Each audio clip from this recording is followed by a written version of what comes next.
Coming out there and competing with a school like Alabama, they bring that energy. They got a great team, and it's a whole new year, so we got to come on with it. Effort, toughness, you're held to that standard. You understand me? Ain't no run. When adversity strikes, we just got to rely on each other. Everybody's got to be all in this. First play of the game to the last play of the game.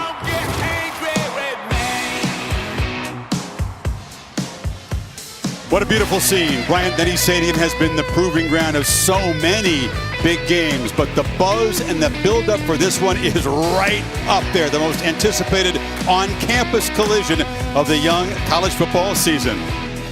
Steve Sarkisian and Nick Saban reunited. Sark team so close to knocking off his mentor a year ago in Austin. Pleasantries now, but both these guys have said they are getting their teams ready for battle.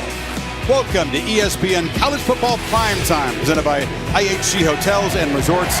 And tonight's non-conference for now collision between the Texas Longhorns and the Alabama Crimson Tide. And welcome, Chris Fowler, Kirk Herbstreit. Holly Roll will join us. Yes, it's a peek at the future with Texas coming to the SEC next year, but the present is pretty powerful. Both coaches have used metaphors borrowed from boxing. Nick Saban says his guy's ready for a street fight. Sarkisian says he wants his team out there throwing haymakers in the center of the ring. Well, I think both these coaches obviously understand what it takes to be able to pull it off tonight. You got to start with Nick Saban. I mean, there's nobody who gets his team ready for these kind of games better than Nick Saban. I thought it was interesting talking to us yesterday about controlling the emotions of his team, not getting caught up in the ebb and flow of the momentum that can go back and forth. He's got a new quarterback now in Jalen Milroe. If you've not seen Alabama in their week one against Middle Tennessee State, he looks great. Running the ball, improvising, can throw the deep ball well. He will be challenged, obviously, up front against this Texas defense that will bring a lot of pressure. He's the key, not just tonight, but to this Alabama run that they're trying to put together, for this entire season. He's inherited one of the biggest, brightest spotlights in this sport. The last four Alabama quarterbacks all start in the NFL. That's what he inherits. That's what the expectations are. They'd love to see him cut down on those mistakes from a year ago. Steve Sarkisian, meanwhile, working with quarterbacks, one of his specialties, Kirk, and he's got Quinn Ewers, a guy who got knocked out of the game a year ago. He believes he's got this guy ready with a year of maturity to come into this environment. Yeah, and I think first it starts with a culture. Third year that he's been here, leaving Alabama after winning the national championship, and I think he thinks he's got a team that's ready for this challenge on the road, where he was very familiar with the Nick Saban way of doing things. He's taken that blueprint down. Quinn Ewers, you mentioned, takes over last year, now has a year under his belt. He played very well until Dallas Turner knocked him out of this game a year ago. You can see a new look, new haircut. He's down about 15 pounds. Seems incredibly focused on playing well tonight. He's going to have to make quick decisions against this Alabama defense. We feature the quarterbacks, but it's the huge humans in front of them trying to protect them and the other dudes trying to get after him that really is going to be intriguing tonight. We'll focus on the battle in the pit. That could decide things. Alabama and Texas. How do you like the sound of that? Live from Tuscaloosa coming up.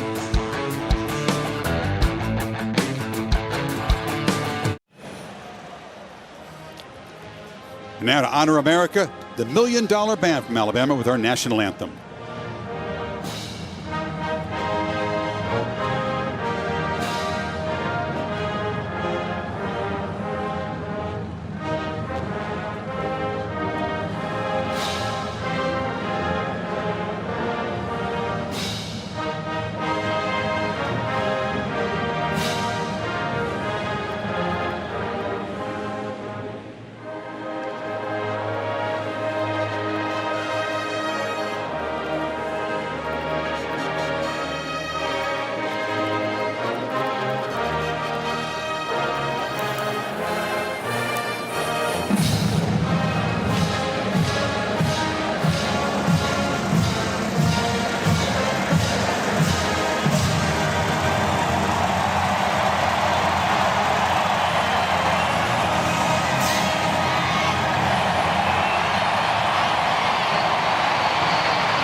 Captain Chris Freak DeVries and Captain Jeffrey Bonzo Din. Thank you, gentlemen. Closing in on kickoff, the Crimson Tide and the Longhorns.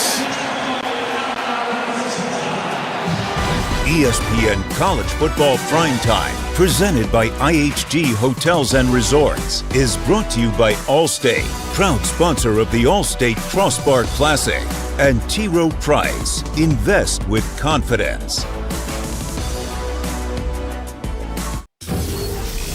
Welcome to the Dr. Pepper Championship Drive Game of the Week.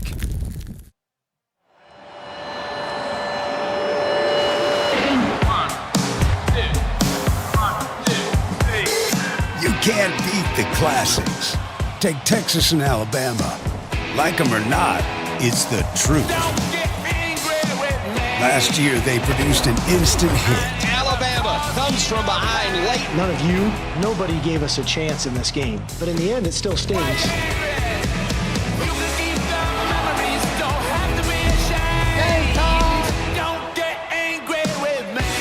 Winning is the only way for Alabama to get satisfaction. Milroe sent him something out of nothing. With their new front man leading the way. You want to be the beast, you got to do what beasts do. Roll Tide. We're all we got. We're all we need. Let's go. Together.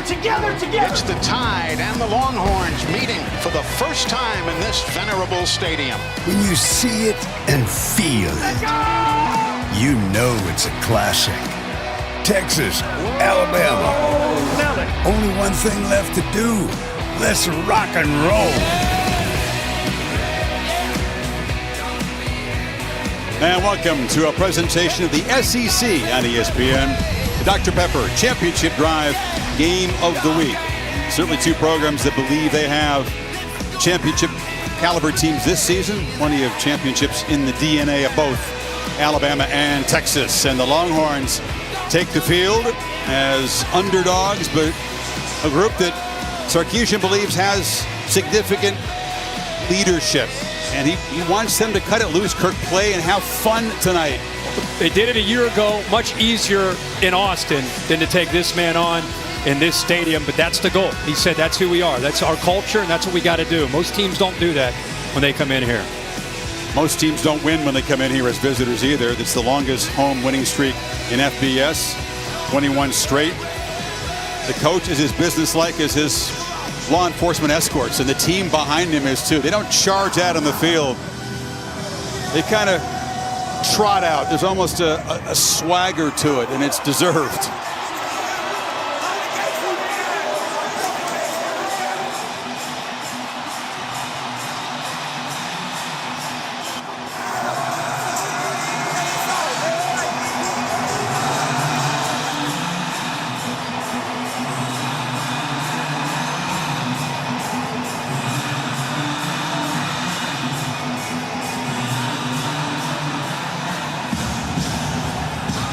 If last weekend didn't quite get you going, tonight should.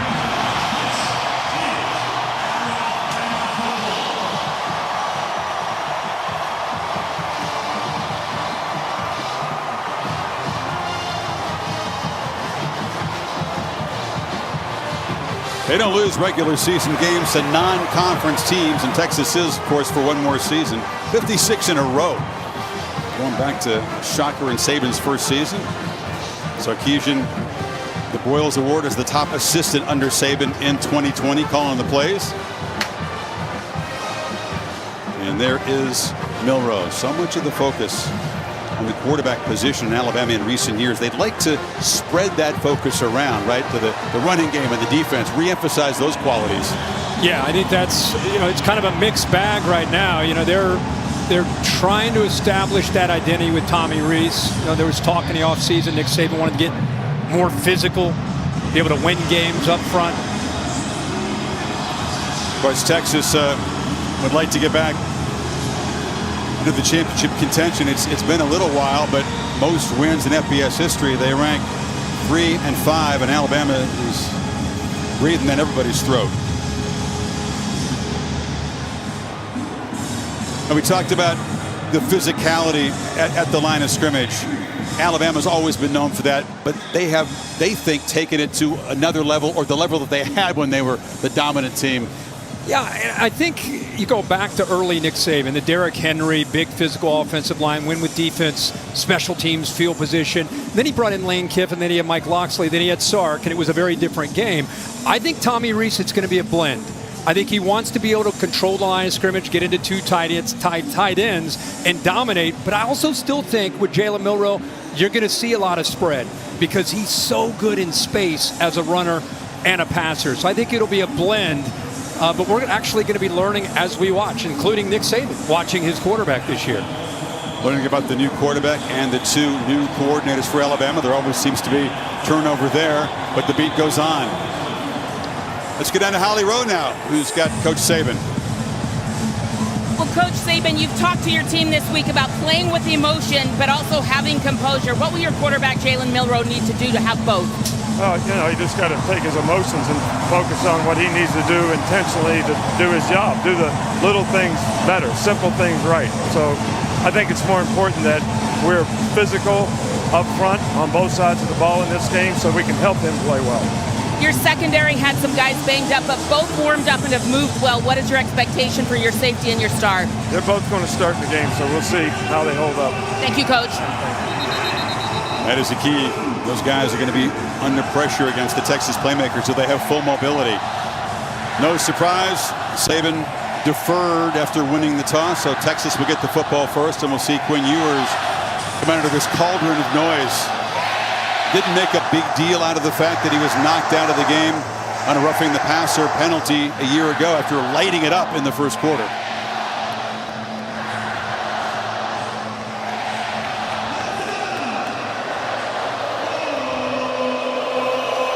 Will Stone to kick it away.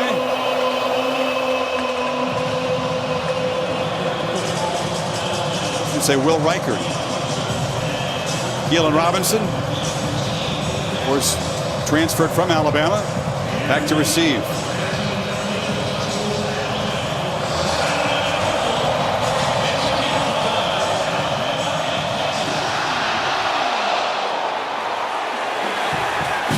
And he'll let it bounce. So here comes Quinn Ewers. Talked about the new look. He says it was a life-changing offseason. Really transformed himself. More command, more leadership, more camaraderie with his teammates. Some qualities that might have been slightly missing a little bit a year ago. Well, I think taking over a lot of pressure in his first years, the weight of the world on him, and he got through it. But I think Sark naming him with Arch Manning coming in, the starter at spring, I think really helped his confidence and took him to another level over the summer. Empty backfield, three receivers stacked off to the left, and they get to C.J. Baxter, the true freshman back who was knocked out last week with an injury, but back 100%, makes a quick impact. Yeah, if you're not familiar with Texas, and especially Sark, over his career as a play caller, what he does before the snap with formations and movement, and I talked to him on the field before the game, he said it's more important than the play call itself, especially tonight against Nick Saban's defense. Like movements like that make this defense have to communicate and adjust. We'll take it to Baxter, pitch it to Xavier Worthy, and the speedster knocked down after a short gain. Caleb Downs, safety who is playing nicked up, makes the play. Moving quick, moving people pre-snap. Love to see Caleb Downs, by the way. If you're an Alabama fan, you know all about him. Highly touted true freshman. You can see why the coaches rave about him, how quickly he reacts to that play. Hand the ball off and kind of bounce it as Baxter. These second downs are huge. They must, they feel, avoid those third longs against this pass rush. Pretty good, you're right. Pretty good effort there by Baxter just to get some positive yards. This is about where they want to stay tonight. You know, he talked about being third and manageable. He said if we get to 3rd and 7+ against Nick Saban and Kevin Steele, they're going to dial it up and put us in a tough spot. We want to be in that 3rd to 3 to 5 when we get in the 3rd and medium. Receiver stacked to the right now. They don't pressure Ewers. He's got some space. Can he get there with his legs? Yes. Scrambles and dives. That's the new athleticism. You lose about 20 pounds. He really hurt Rice in the opener with 3rd down scrambles. Yeah, and you know, you don't expect him to be that threat. Jalen Milroe, you do. But there, man coverage on 3rd down. Nobody accounts for Ewers, and he does a good job seeing it, picks it up. Jonathan Brooks, sophomore from Huntsville, his 3rd year in the program, gets a few. You like the tempo? Love the tempo. Not surprising at all. You got so many new faces in that Alabama secondary, especially with the safeties. You mentioned Caleb Downs. You have Jalen Key, the transfer from UAB. Malachi Moore, who's banged up but playing. He's kind of the quarterback in that back end. Play action. Ewers has plenty of time, scans and checks it down to the tight end, Jatavion Sanders. The ball comes out, a scramble for it. And it looks like Texas may have retained possession. Knocking the ball loose was Malachi Moore. Not a turnover, but a huge game-wrecking loss. I'm surprised that ball stayed in play and they called that a fumble. I thought it might have been an incompletion, how quickly that ball came out. Again, good job by Alabama taking away any options downfield. He just has to check this down. Bill, what do you think of that? The play's under review right now. They're being buzzed for it. They got to look to see, did he have time to make a football move? Did he have firm control? My gut reaction is incomplete pass. He's starting to tuck it away. The ball is kind of sliding against his jersey, and then the hit comes. And what's a football move in that situation? Honestly, Bill, because that's such a gray area. Describe that for us. It is. I mean, you can't put a clock on it. It's not about time. But does he own the ball or was he borrowing it? And I don't think he owned the football on that one. Okay. That's judgment, right? I mean, that's subjective to whoever's looking at it. That's correct. I like the expression. So right here, he's borrowing it. Does he own it for a second in super slow-mo? So it looks different. Well, exactly. Exactly. I always tell you guys, you can slow it down and make anything look like a catch. Yeah. Here's what it looks like. Here you go, Bill. Now we're going to give it to you a little bit faster. Put a stopwatch on that. How long do you have? It's a 14-yard difference. Texas still has the football, but they'll get it back at the line of scrimmage, which is the Alabama 48 if it's ruled incomplete. Again, how about Sark's approach to getting the ball first? Aggressive, up-tempo, attacking, a little bit of misdirection, trying to get an aggressive Alabama defense, maybe overflowing, going back the other way. And then you were thinking, hey, don't forget about me as a scrambler. Didn't have to worry about that last year. All opponents are going to have to take notice that Texas quarterback can hurt you. Not a lot of design runs, but that was great improv. After review, it was an incomplete pass. It'll be third down and 8 at the 45.5-yard line. Third down. You're looking at a 3rd and 7 now, compared to would have been 3rd and forever. So Sark now has a play, obviously, he feels good about here. On one of his first, remember he said we want to stay out of that 3rd and 7 plus. Gives Nick Saban a chance to go to his money defense where he gets 6 defensive backs out on the field. Gives him a much better chance of disguising pressures. It's a guessing game for that veteran offensive line and where they may come from if they do. They must improve in the third down department this year.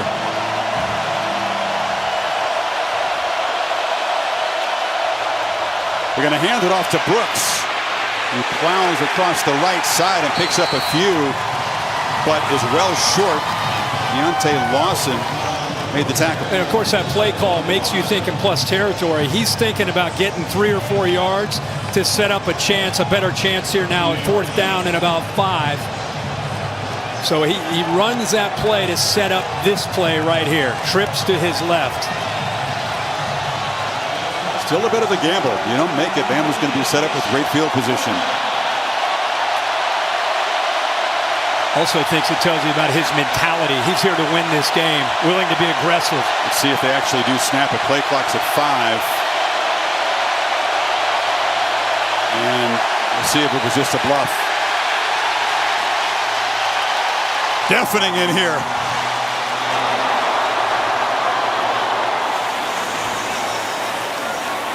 But aggression, when you show it with your calls, you back up what you've been telling your team all week long. They will punt the ball away, it appears. Helmet off. And you know, he maybe wanted to do that all along. I think if he picks up maybe another couple yards, maybe he does go for it.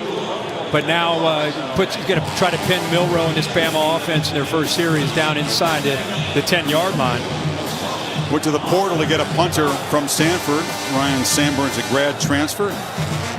Didn't get much work in the opener. Only 2 punts against Rice. His job, pin him deep. Kool-Aid McKinstry, the fine corner, is also a dangerous returner. Sanborn drops the tip, and the coverage team does what they can. Some acrobatic moves to keep the ball out of the end zone. It's kind of a tag team effort. Keaton Crawford is the DB who first batted it back into play. And the first possession for Jalen Milroe in this tied offense tonight will be from the 3.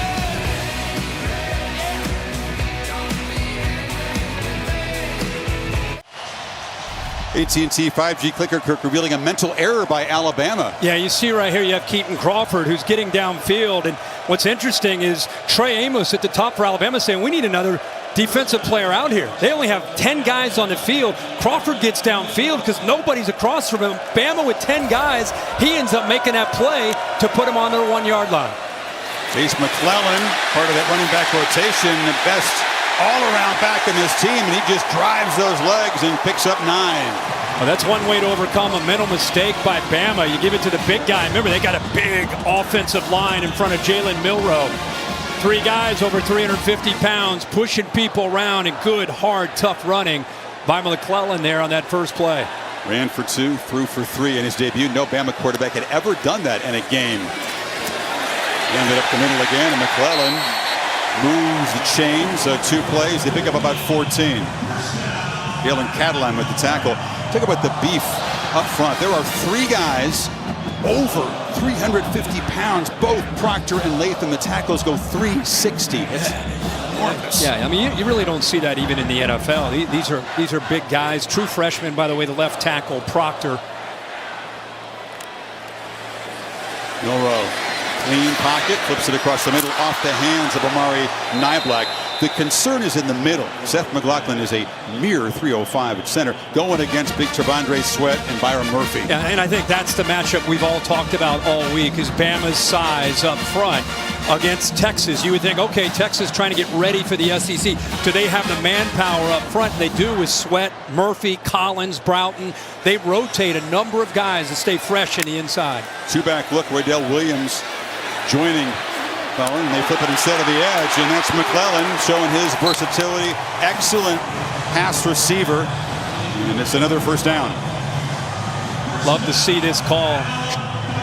Love to see this call where you give him the option, and it shows you the athletic ability. Smart play by Tommy Reese to give him that shot, but he did miss Burton downfield. If he looked downfield, he saw wide open. Burton got behind coverage and threw his hands in the air immediately out of frustration. Burton over on the right now, checked by Terrence Brooks. And first down, Milroe eludes pressure, shows the speed, has space, and is going to scoop for about 13 and a first down. He is so dangerous doing that. Well, you bring pressure from the outside, you better keep contained, and there's the pressure to his right. Good job of breaking contain, and Texas has talked all week. We've got to keep him in the pocket. Make him play from the pocket. And right here early in this game, you can see the athletic ability, what he can do if you lose contain there, even on the blitz that time from Barron. Back-to-back 12-yard gains. Milroe slings that out of bounds. Jace McClellan, kind of a nice tackle on the blitzer that you mentioned off the edge. May have gotten away with something. Help his quarterback get free. Could be. You do what you can, right? I'm really impressed.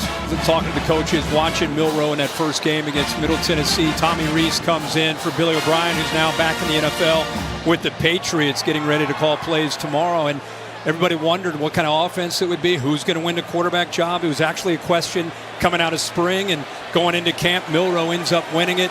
Seems to have very good command of this offense. Gets it out quickly, but makes a pick. It's intercepted. Janae Barron makes the kind of takeaway Texas needed and the kind of mistake that Saban was worried about with the inexperienced quarterback. Just didn't see it. Yeah, and we talked about the command of the offense. It's one thing to have command of the offense. It's another thing to be able to read and recognize coverage. Great job of kind of baiting this throw. I think he's anticipating the coverage there with Barron was going to sink. See how he initially sinks, and then he comes off of it and steps right in front of Burton for that interception. So good job of disguising, good job of affecting the eyes of Milroe from pre-snap to post-snap by Texas secondary. Barron, an unsung guy, the glue to the secondary. makes the first big play of this game and sets up Ewers in the offense at the 30. Baxter makes a cut. Cannot believe he's a true freshman. You see him on the field, powerfully built lower body. Yeah, I mean, 6'1", 218 out of Orlando. Went to Edgewater High School. Had a rib that hurt him last week. Kind of came down on the ball. It's good to see him back. But they you lose an outstanding back, the top back in the country, and Bijan Robinson now with the Falcons, and you load back up with 4 guys that are outstanding. So they'll rotate a committee tonight. Keelan Robinson and Jonathan Brooks flanking the quarterback. That's Worthy in motion. And they'll run into the right again. Trying to physically challenge this Alabama front. It's right near the marker. Desmond Marshall, the transfer from Georgia, made the stop. Fired up as Keelan Robinson to get his chances to touch the ball. Played at Alabama, of course. Transfers over to Texas. Very familiar with that entire roster. He's a little guy, but that time he lowered his shoulder. He's 5'9", about 190 pounds. Picks up that first down. Texas in the red zone. Another area they need to improve from a year ago. On the trick play, Adonai Mitchell makes a cut and bangs downfield. Loses the ball. It came out at the end. And Jatavian Sanders, the tight end, falls on it to prevent a turnover. I think Caleb Downs, the true freshman, knocked that ball out. He'll come in late. Malachi Moore right there. Actually, Moore ends up getting it. Downs hits him, but I think it was Malachi Moore's left hand that got on that football. Very fortunate for Texas. The big tight end Sanders there, aware, and jumps on top of it. Nice play there by the veteran, 13. Better hold on to the ball tightly against this defense. They attack the ball, yep. 2nd and 5. Baxter off the pump fake, has it on the edge. A big collision. There's going to be plenty of hitting tonight. Deontay Lawson, excellent linebacker, knocked him out about 1.5 yards short of the marker. Yeah, this is my kind of game. I love to watch backs that are going to lower their shoulder, linebackers and safeties that are coming up. Major collisions tonight. One of those high-impact early plays. Texas settled for 3 too often. That's what cost them last year. Ewers scanning, batted up in the air, and a diving attempt incomplete. Worthy couldn't come back to it. Big Jaheim Oates got a hand on it, and then a decision for Sarkisian. The offense is out there for now. Well, they get a good push from the left side, and nice job of timing this up right there just to get his hand on it. Otis knocks that down.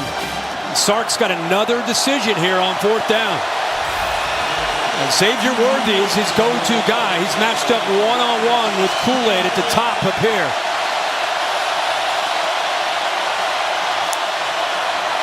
Ewers on the move.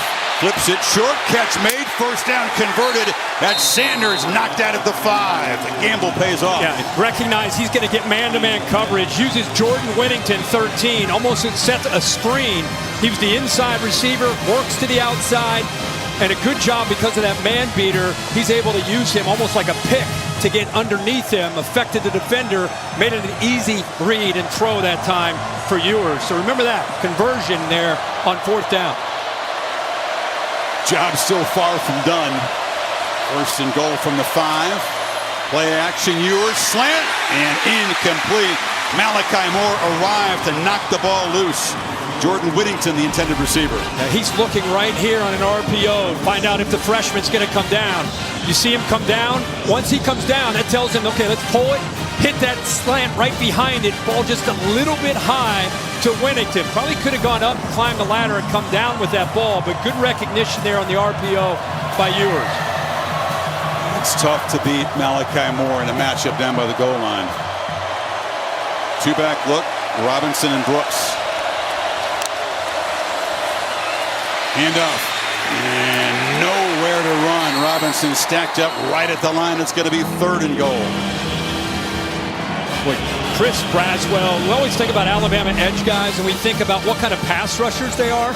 This is what impresses me. 260 pounds. Watch him set the edge there. gets his hands on that big offensive tackle, Christian Jones, and kind of holds the edge and pushes him back, forces that back into the inside where that defense is flowing. There's a pause because Big Tim Smith, one of the defensive ends for the Crimson Tide, being looked at by the athletic trainers.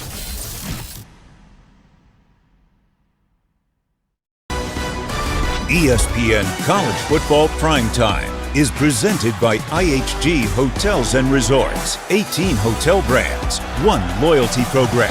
Download the app. And in part by Allstate, proud sponsor of the Allstate Crossbar Classic. Nick Saban's second national title is first at Alabama. Marcel Darius, Texas fans don't want to see him. Fellow who knocked out Colt McCoy early. I think he had a big man touchdown in that game too. Sure did. Ingram and company in the Rose Bowl. So Texas, Kirk, 3rd and goal from the 4. Is he still thinking, I got 2 plays to get in the end zone? I really don't know why it would change. Other than they have not. You and I were talking to Greg. You get a first down, it's not like you're done here. You got to punch this thing in, and it's what Alabama's defense takes pride in, is these goal line stands. Ewers, long throw to the end zone, off the hands of Xavier Worthy, who had a touchdown. It was a beautiful throw, and now it's 4th down. Here comes the field goal team. Just a great route. He's in motion before the snap. I think McKinstry thought he was going inside. He immediately puts his brakes on and goes back to the outside. You'll see him motioning. Now he comes back, caught him, really out-leveraged him, and had that chance. Worthy, their best playmaker. That was potentially a 4-point play. Here comes Bert Auburn, who is a solid kicker, kicked what could have been the game winner if Bryce Young hadn't driven Alabama down the field for the walk-off field goal. Burnt Orange draws first blood, but they settle for 3 and close.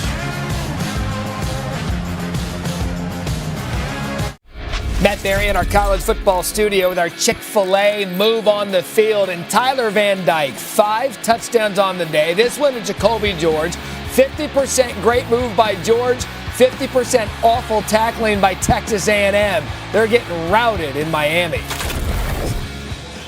That's a sweet one for Cristobal. Needed a big win. Canes to be ranked now, I think. Yeah, that was a huge game. Of all the games this weekend outside of this one, both teams were 5-7 a year ago.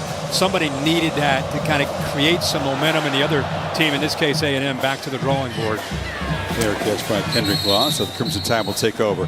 Ridiculous how many skill position players Bama has sent to the NFL in recent drafts, but Kirk, what's noteworthy is the quarterback position. That's what's been different lately. The last 4 all starting in the NFL. People criticize the Eagles when they took Hurts in the 2nd round. 2, of course, Mac Jones and Bryce Young, the #1 overall pick. Yeah, and now it's Jalen Milroe. Like you said in the open, I mean, that position has changed drastically, just like the offensive style changed when Lane Kiffin came in, Mike Locksley, Sark. That position became a position where they went all over the country to find the top quarterbacks, and it's paid off for them, and we'll see how number 4 can do. Milroe, Texan. Katy, Texas is near Houston, so extra motivation tonight. Got to bounce back from that first pick, though. And he's got a keeper on the edge. Makes a nice cut. Ooh, is very close to break even. Shoestring tackle there by Ethan Burke, I should say. Yeah, this is a great read. Here's read 91. 91 collapses. Very easy for him to pull that, but it was that second level quick move. Shows you the instincts that he has right there, being able to avoid Catalan coming up quickly from that safety spot.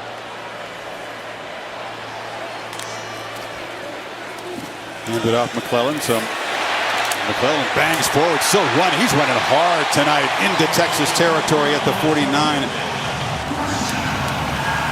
Well, we wondered who would win this battle. Look at this double team right here. Watched him work and try to move out Big Sweat. 360 pounds. Good job of holding him there, and then some tough running to be able to run through those arm tackles. And David Bendu just bounced off McClellan. He's got it again. Picks his way with patience, and is going to be wrestled down. Tackle made from behind there by Jalen Ford. So they probably had a conversation, Reese and Mo, said, calm down, shake it up, and then go to the running game right away, by the way. Yeah, exactly. And what can you say about Chase McClellan? Because The running back spot, sometimes you see a guy come in right away like a Mark Ingram who plays early. Other times you see a B-Rob. Brian Robinson had to kind of sit around, wait his turn to become the guy. Josh Jacobs had to kind of wait around a little bit. And I think McClellan and also Roydell Williams have been that kind of guy. Williams has the ball now. He slides forward for about 7. They like the running back room. You're right. None of them are super heralded coming in. McClellan ran for 651 a year ago. Yeah, but I think you really appreciate how they persevered through sitting back. A lot of times in his transfer portal era, guys leave. These guys waited their turn to become the guy, and they've got some very talented young guys, Justice Haynes and also Jam Miller, that'll get some looks tonight too. Deep room. 3rd and 4. And they hand it off, trying to run for it. That time Texas front swarms on Williams, and now it's Saban with a chance to make a decision. They need 3 on 4th down. Yeah, it's 5 plays after that interception and 5 run plays by Nick Saban and Tommy Rees. And productive. Now we'll see. It happens here on 4th and 3. It looks like they're going to go empty.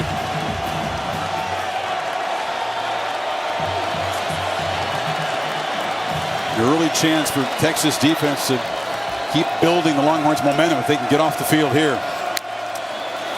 They come after Milroe. Gets it out. And the catch is made. Going up and grabbing it is Malik Benson using those long arms, and it's a 1st down. Well, you had a mesh concept right here, but I'll tell you what, I don't know who he's throwing to. I will say it's the junior college transfer Benson who climbs the ladder, but he also had Burton in there too.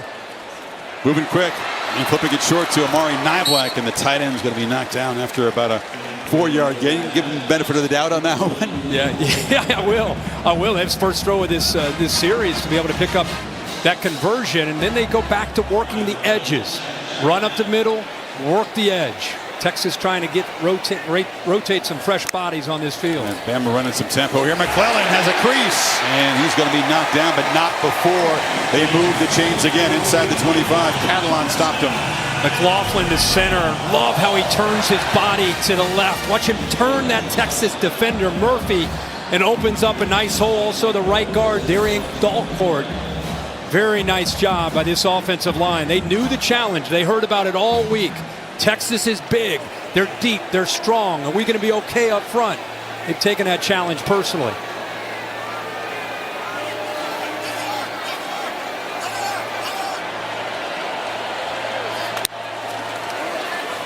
McClellan again, and this time runs into a swarm of Longhorns who've got him right at the line of scrimmage. Final minute of a quickly paced 1st quarter. Better job up front, forced him outside. The whole goal of this defense, much like Alabama's, is those big guys want to eat up offensive linemen and free up Jalen Ford and Jet Bush and the rest of these backers, Benda, to be able to get downhill and make plays. But when things are controlled up front, it's tough for those backers to get down where they can affect the run game. Milroe launching to the end zone, broken up beautifully.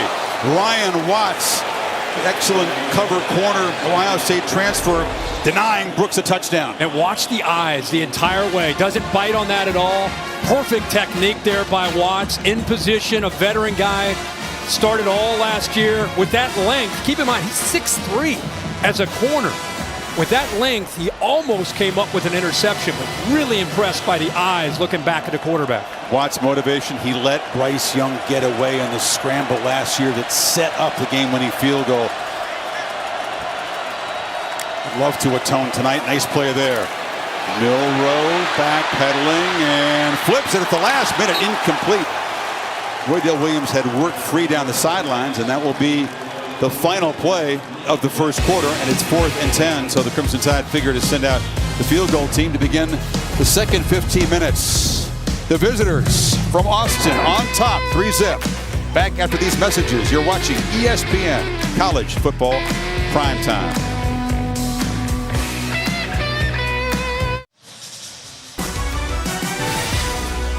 Glad you're with us. ESPN College Football Primetime, presented by IHG Hotels and Resorts. This presentation of the SEC on ESPN. All-State Crossbar Classic. First play of the 2nd quarter, field goal attempt by the veteran Will Reichert, who came back for his 5th season. to improve his leg strength and his draft prospects. He's that kind of a Sunday kicker. Very reliable, kicked the game winner in Austin. 10 seconds to go a year ago from 33. This is from 42 to tie the score. Yeah, gets it up very quickly and hits it at the top of the net from 43. Two really good kickers could play a huge role in this one tonight. Ty and Kirk drove it 51 yards in a methodical 12 plays and settled for 3. Good job by Texas defense. They were giving up some yards there, but they were able to get them off the field and force that field goal. What a scene. Goodyear providing the aerial coverage, celebrating the challenge of road games everywhere. Are you ready for the road? Goodyear, more driven. Right down the street with game day this morning. Yeah, that was great. Good scene here. What a scene. Denny Hall's great backdrop. Love this this scene anytime you come in here for a big game. Where that drive started, I think these Alabama fans were loving seeing, again, going back to that, what style of offense will Bama run this year? They've been such a spread team with the quarterbacks we just showed on that graphic. And with Milroe, it's going to be a different game. Some zone read, some QB run stuff. Still can spread you out, but as you saw on that drive, they can now really pound that line of scrimmage and rely on a stable of backs to get behind that big line. Yeah, a lot of places, Kirk, the fan, throw the ball. We want to see excitement, big plays. What excites him here? Smash mouth, right? Just right away, pound it on the ground. That's the DNA of Alabama.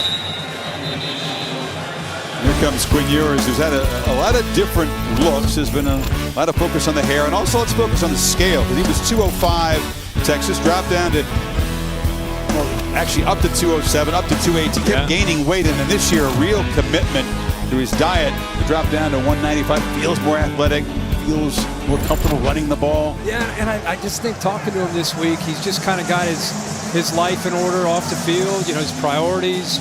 His faith means a lot to him, and I think it just kind of got his life in order in every other aspect. You know, it's a guy you pull for.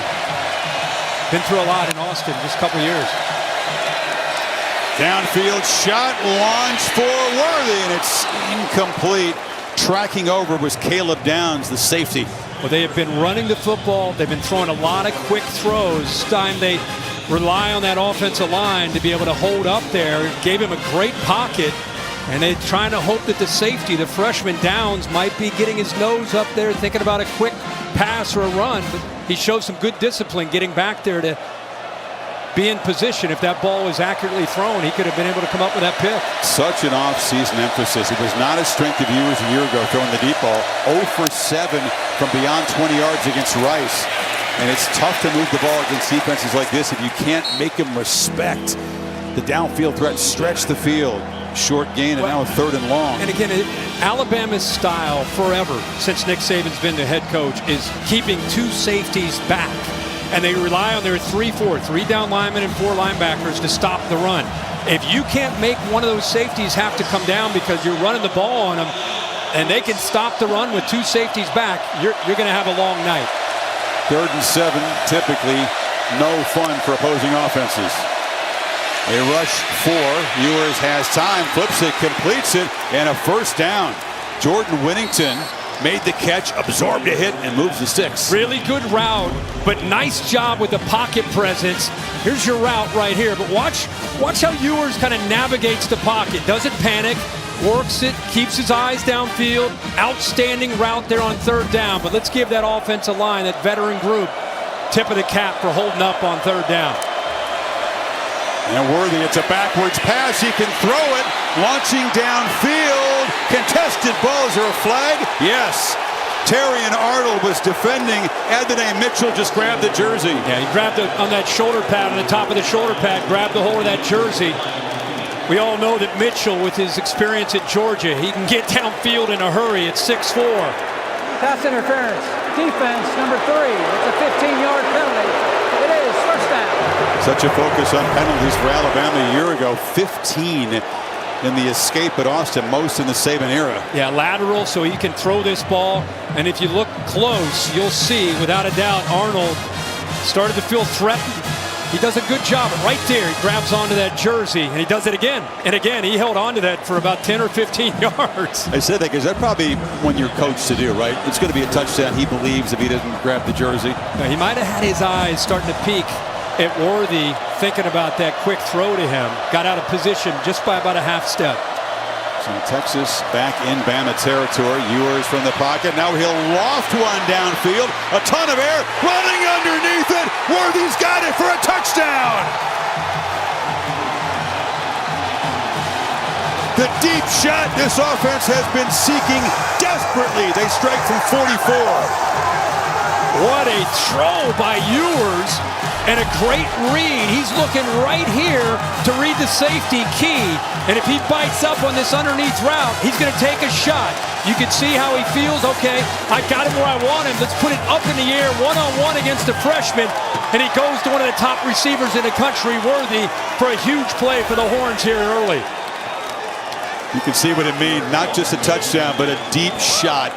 Ask Sarkisian, what would it mean for Ewers to connect on one of the first couple deep shots you throw? Because they tested Alabama a lot a year ago, just not very successfully. He just smiles and said, it'd be a good thing for my quarterbacks. Hit one of those early. Well, Sark kind of baiting Alabama in the first quarter. Quick, a lot of up-tempo, quick throws, run game, ball out of the hands quick. But 3 times on this possession, they took those shots downfield and they finally hit one. Bert Auburn still perfect in PATs for his career. So Quinn Ewers lofting a deep Worthy runs underneath, and Texas is on top by 10 early second in T-Town.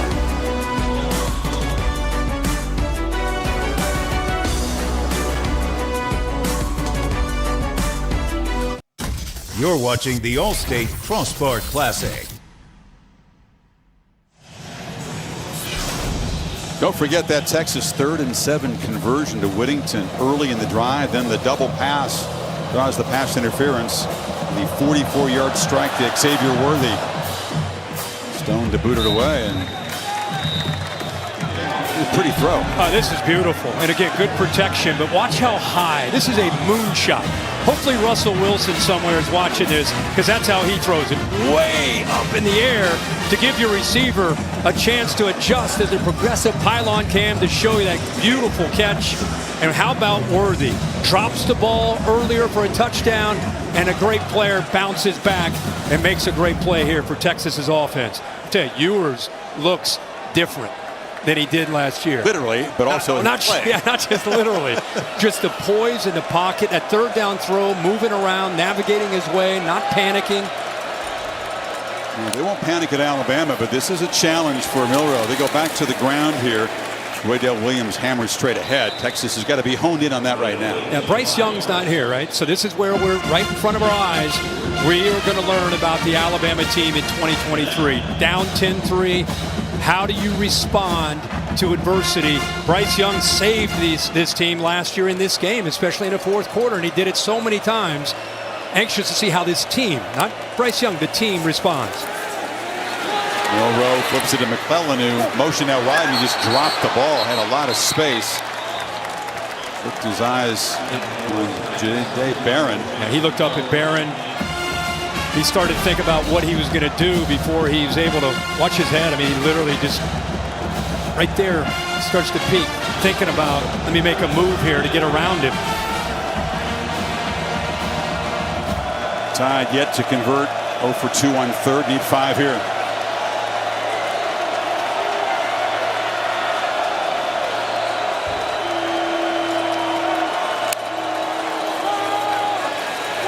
Monroe scrambling, thinking about running, now flips it over the middle, and it's caught at the 40 in heavy traffic. Jermaine Burton came down with a tough catch to keep the drive going. Yeah, they sneak out the back out of the backfield, but Texas is playing zone. Williams is covered by the corner, so Milroe has to come off of him, and this is where he can create, and he makes a heck of a throw. Playing quick after the first down, and plowing ahead is Williams, stopped by big Byron Murphy. You know, a lot of times you'll see Milroe scramble to run. That time on third down, a great job of scrambling, eyes downfield, and then finds Burton for that first down. asking the Alabama players, we were talking to Kool-Aid yesterday, how fast is he? I mean, is he top 10 on the team fast? No. Top 3 fast on this team. He can go. They bring pressure. He's flushed. Milroe on the edge. Pump fake. Still alive and now just steps out of bounds after a short gain. Pursued there by Barron. And it gives you an idea of what he can do off of that play action look. I mean, there's good pressure that time by Sorrell, but he gets around him and then has another defender in Barron to deal with. That's third down, Kirk. Yep. Interesting to see how Kwiatkowski approaches this. Have to be aware of the scramble. How aggressive can they get? Walking the man up. And they do bring some pressure. And they'll get him back at the 32. David Benda, who's had a little bit of a rough start to this game, makes a big play, and Texas gets a stop. Well, Milroe is used to being able to buy time with his legs. This time, look at both the linebackers. Benda ends up coming. Look how he goes down. Pretty good block and a good pickup by McClellan, but the effort, watch 33, he's down on the ground, gets up, decides to finish the play with that motor, and comes up with a big sack. Wow. How often do you see a dude knock to the ground, get up and make a sack? Worthy just got the touchdown, drifts back to receive the punt, but it's going to bounce near the sideline and now back in the field and works out very well for the Tide. So James Burnett does his job and Texas will be backed up a touchdown here.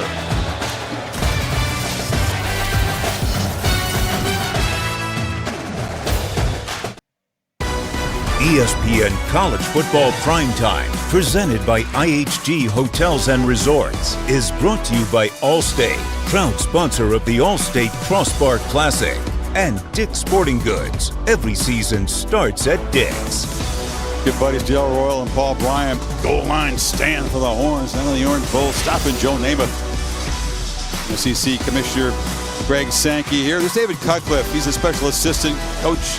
Good to see him. And buddy Matthew McConaughey, the Minister of Culture of Texas. Bama's got a bunch of ex-stars here. A.J. McCarron, Jameer Gibbs. Big night the other night. Upset the Chiefs. What a great career he had, not only in Alabama, but in the NFL. Dante Hightower. It's got that feeling. Everybody wants to be here tonight. Glad you're with us. Texas from the 7, up 7. And the delay, Baxter just wrestled to the ground.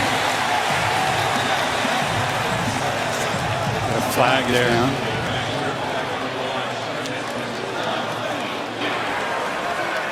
Personal foul, face mask, defense, number 92.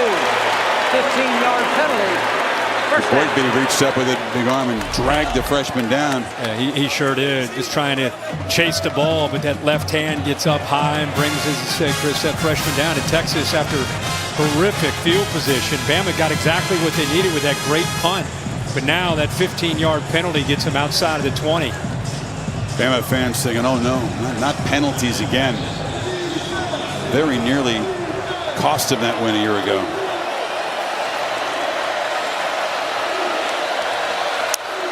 Jaden Blue is in the backfield. He's got the ball on the edge, gets a block, and is knocked down out near the 30 after 8 by Marshall. So you see Baxter, the freshman. Brooks is going to have a chance to come in there. We've already seen Kalen Robinson. Now you get a look at Jaden Blue, like we said, with Bijan Robinson out. Bijan Robinson off to the NFL. Now have 4 backs trying to replace he and Roshan Johnson. Blue again. Swarmed. No gain. Third down is a big story so far. Texas will need 4 this time.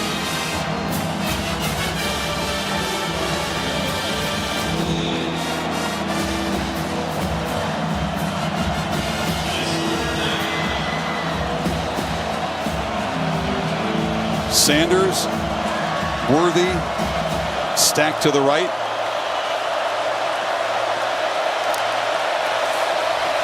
Ewers looking that direction. Hit as he throws, but it's complete across the middle. And it is big Jatavian Sanders. making an impact here in the first half. First down to the 45. Bama, a mistake here. You bring pressure, but because of this formation, I don't know if there's a look in the middle. Look at Xavier Worthy's wide open. You got two Texas receivers wide open and a bust in coverage there in the middle. Playing quickly. Worthy on the edge. Has a couple blocks. Stutter step. Bursts through a crease. They are moving the sticks in a hurry inside the 40. Good blocks downfield by the receivers. Winnington and Mitchell. Ball gets out quick. Helmet on a helmet. Good speed there in space. Worthy again. Got a play caller and a quarterback in rhythm right now. Yeah, in Sark, he and Lane Kiffin, from the time they left USC, they'll go right, like you see in the NFL. If they like a play, they'll go right back that very next play. It's not like, okay, we'll come back 2 or 3 series later. They hit it that next play until you're going to make adjustments. It's like Braswell coming off the field. Wonder if fatigue starts to set in for Alabama. That's the idea behind what Sark is trying to do. And they fake it. Worthy on the end around. Cuts underneath. Thought he might take it wide. Terry and Arnold brought him down to prevent a big gain. It'll be third down. Wow. Watch this. Watch Sanders zero go back. Now he's going to go the other way. Look at these offensive linemen. They got nobody to block downfield. Nobody there. What a play there by Arnold. Saved a huge play, maybe a touchdown. Yeah, he had a convoy. And Worthy's in the backfield to the right of viewers on this 3rd and 4. Different look. They fling it to him. Creative ways to get number 1 the ball, who bounces off 2 men, gets a first down to the 22. Shows the toughness as well as the speed. It shows the toughness, but really, really bad technique here by Arnold coming up at corner and key. They just try to use their shoulder pads, just try to hit him. Nick Saban wants to see you wrap up there. Kevin Steele wants to see you wrap up. Playing fast again. Brooks, a swing pass. Feels like easy money on the edge now. They get 5 more. They're going back to where they were earlier in this game. Up-tempo, ball out of the hands quickly. You talked about the rhythm with Sark and Ewers. Ewers playing with tremendous poise. Even though they're going a lot faster, his feet are under control, his eyes are under control, and he's in rhythm. 10th play of this high-tempo drive. Baxter tries to bounce it. Patience and enough strength to get a few. It'll be 3rd and short this time. This Texas offensive line, with this tempo, they're the beneficiaries at the line of scrimmage. They're going to go quick here. See if Bama gets lined up. Couldn't get fresh bodies in there, could they? Because of that tempo, Baxter just powers and muscles for another first down to the 13. Bama not even getting to, you can see they're frustrated. They want to get the call in. I think there's some miscommunication right now with Alabama just trying to get the call in. You can see that defense frustrated. They didn't get lined up. Look at the defensive line. You got open gaps there. Good job by the freshman bouncing around and a good push up front. They're still looking around making signals to each other. Cleats in the grass, what they like to say. They're not really ready. Yeah.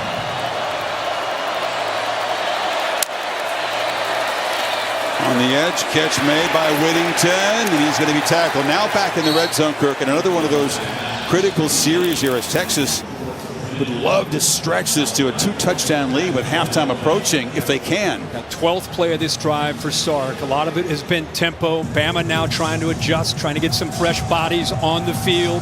That was a tired defense. Even Texas, look at their offensive lineman. It's a test of willpowers here. Temps in the low 80s tonight. Be a factor as we grind on here. A lot of traffic in the backfield. Ewers flips it, and it's broken up beautifully. Kool-Aid McKinstry came flying across to prevent what looked like a touchdown. Boy, outstanding poise here by McKinstry because he sat back, read the quarterback's eyes. They tried to troll the entire Alabama defense to the offense's right. He stayed home, recognized the back Brooks slipping out. Almost a touchdown, but good discipline there by Kool-Aid McKinstry. Certainly catchable, but McKinstry's speed made it a trickier proposition. 3rd and 10.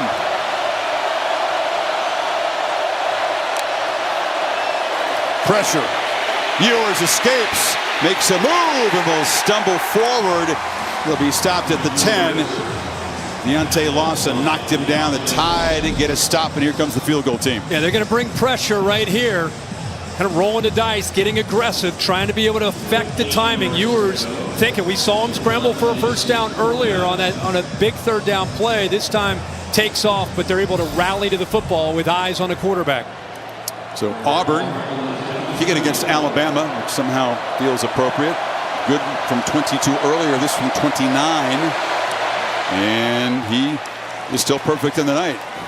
So Texas, a grinding 14-play, 82-yard drive, almost 6.5 minutes, lead it by 10.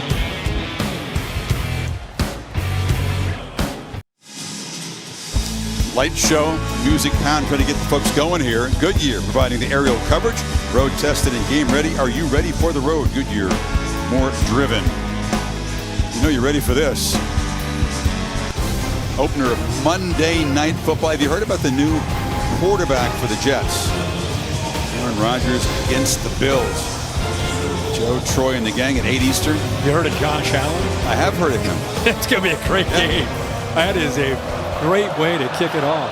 New look countdown is at 6 Eastern. Well, here's the report card for Jalen Milroe. Take a break and he'll go back to work. 33 yards passing so far and an interception.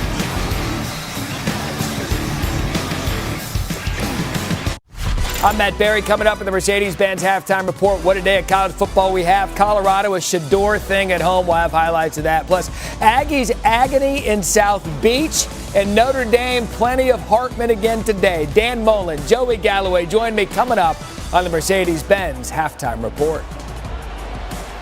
Matt, thank you. I watched it, but I'll stick around for the Buffalo's highlights again at halftime. They look great. Those again. Yeah, they look great.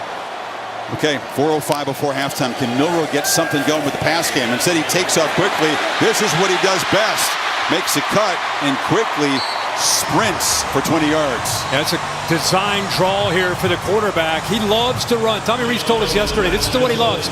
Spread out a defense, get these linebackers in space, see the center, see the back leading him. That's a quarterback draw by design. Great call there by Tommy Rees. That thing opened up. Puts a lot of pressure, not only with the center out in front there, McLaughlin, but what speed by this quarterback, Milroe. So more yards rushing than passing for Jalen so far.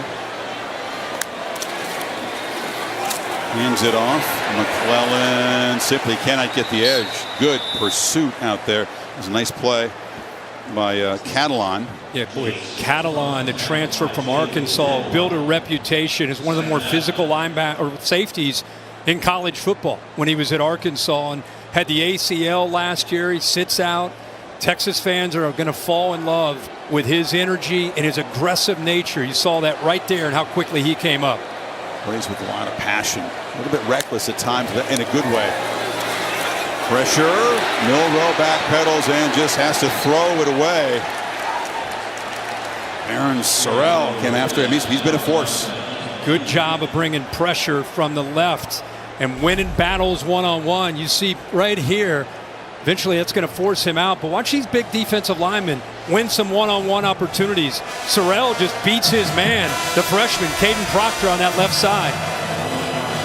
Some big, fresh bodies to the Longhorns trot out there for this 3rd and 11. They've got tremendous depth up front. What a luxury to have in college football these days. Walk up some pressure, show it, and then bail. Milroe sets up, scanning, thinks about taking off, and will be knocked down well short of the marker. Good coverage. Didn't see anything he liked. Anthony Hill Jr., the linebacker, was there to help clean it up. Yeah, they're just going to spy with him here. That's the freshman. I thought he might get lost here. You can see him. He's staring. He knows about the speed. Overcommits. I thought he might be in trouble, but his speed, and he gets help there from another defensive back, Ryan Watts. They get Bama, who's trying to put any kind of points up on the board here before the half, to get him off the field. Is that speed making up for less than perfect instincts in that play. Yeah, he overcommitted. I thought he lost contain, and I thought it was an opportunity for Milroe, but Milroe wanted to throw that football, kind of stayed behind the line. Spy, a very important job for any opponent of Alabama this year with the way Milroe can run. But in the end, it ends up in a punt, and they've pinned Texas back deep yet again. They've done that piece pretty well. 1:58 before halftime. Quick word now from Verbo. Kirk, what do they do here? It's been a great rhythm for Ewers. They've got some time. They got 3 timeouts, but they're also pinned back. Yeah, I think it depends on how these first few plays go. I mean, remember, they were pinned back on their last drive, and they moved the ball right down the field with a lot of tempo and an aggressive attack. It surprised me if they don't do that with 2 minutes to go in those timeouts. Baxter will be wrestled down after a very short gain there. Deontay Lawson has had a good first half. Goes out of bounds there. Inside 2 minutes. Chris, I think with a 13-3 lead being penned back inside there, like I said, I think how these first couple plays go are going to impact what Sark's going to do. I don't know if he's necessarily thrilled that ball went out of bounds. Well, he's preached being aggressive. Used to be really aggressive if they attack. They got a bunch of dudes in the backfield, and now Sanders motions out. 2-back look. Ewers back to throw, flips it across the middle, and it's incomplete. Low throw. Sanders couldn't get down for it. And now the clock stops again. It's 3rd and 9. Good job by getting pressure. Only rushed 3. Had a late rusher there at the end, but he was off balance. One of the few times we've seen Ewers off balance trying to throw a football, and I think it impacted his accuracy there. And if you're an Alabama fan, this is big. You got 3 timeouts. You got him at the 10-yard line. If this defense ever wants to step up, make a play, it's right here with 1:48 to go before the half.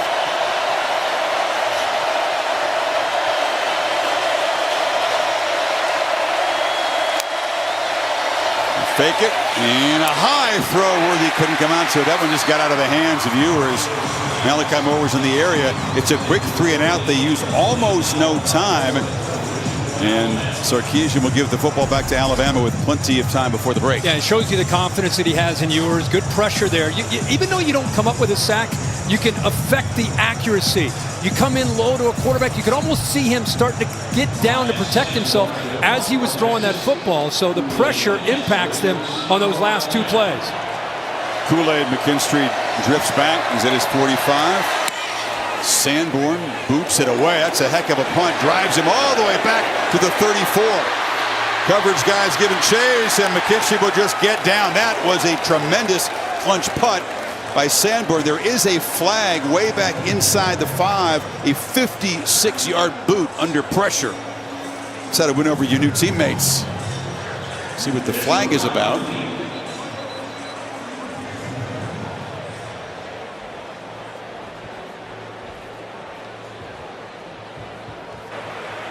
Holding on the kicking team, number 13. That penalty being forced from the end of the kick. First down. From the end of the run. So have to add some yardage on after the kick. Holly? Well, guys, after that missed opportunity from Quinn Ewers to get that first down, he came to the sideline, and Sark just greeted him and said, hey, calm down, set your feet, set your feet. You saw that ball sail high. He wants his quarterback to get those feet in the right position so he has the best chance to be accurate on those throws. Yeah, that was the only time we've seen him on that second down where his feet weren't settled.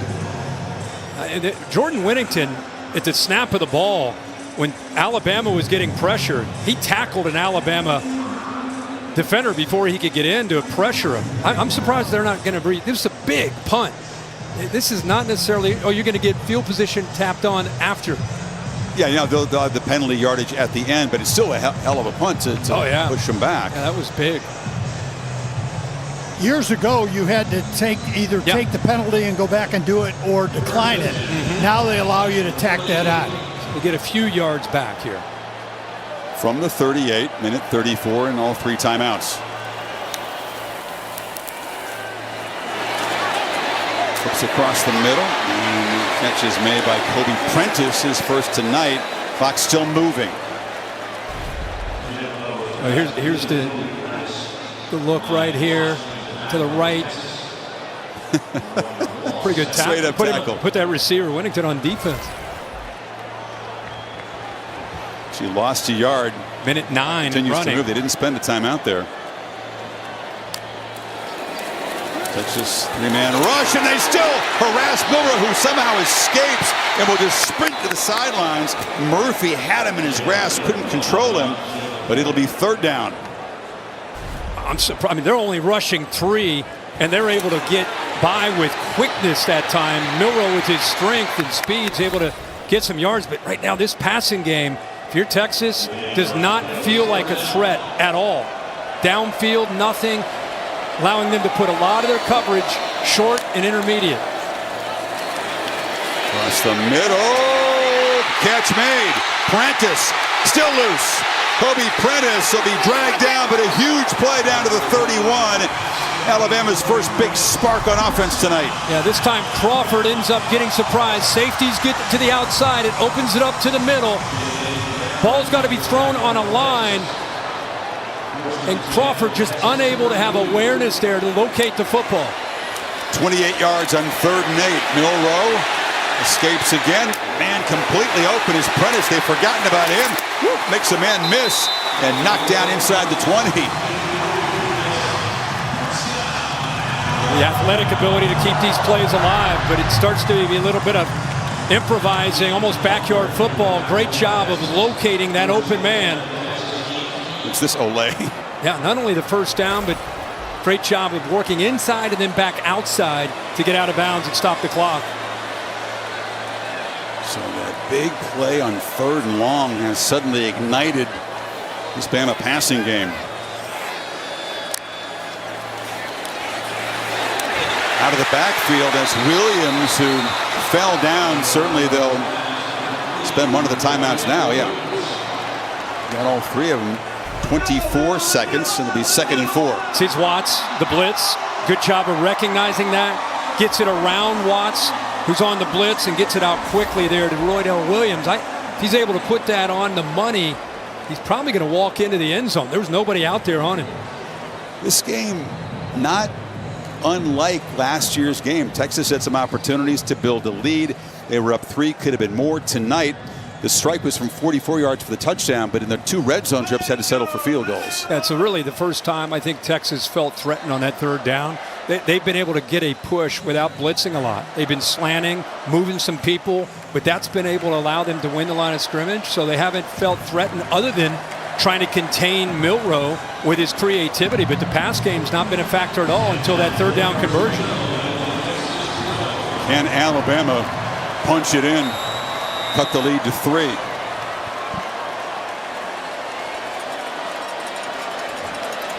McClellan goes in motion. Milrow looks that way, now picks it up, and he'll be tackled behind the line of scrimmage. Ethan Burks had a good first half. What a job he does here. Remember, he's going up against a freshman Proctor. He's right here. And he's kind of confused initially, but the fact that Milrow takes off, he took off right into the arms of Burke. That's one of the bad parts of a quarterback that wants to always try to get out and rely on his feet. It really wasn't necessarily on Proctor. It wasn't that Burke beat him. It was that Milrow stepped up and then right into the arms of the pick Burke at 6'6". Good athlete. He was a lacrosse All-American. If you're good enough to be an All-American in high school at that sport, it shows you can move around. And he's got his first career sack last week against Rice. He's made a big impact here tonight in the first half. Local product out of Westlake, one of the perennial powers in that great state of Texas for high school football. 3rd and long again. 23 seconds left in the half.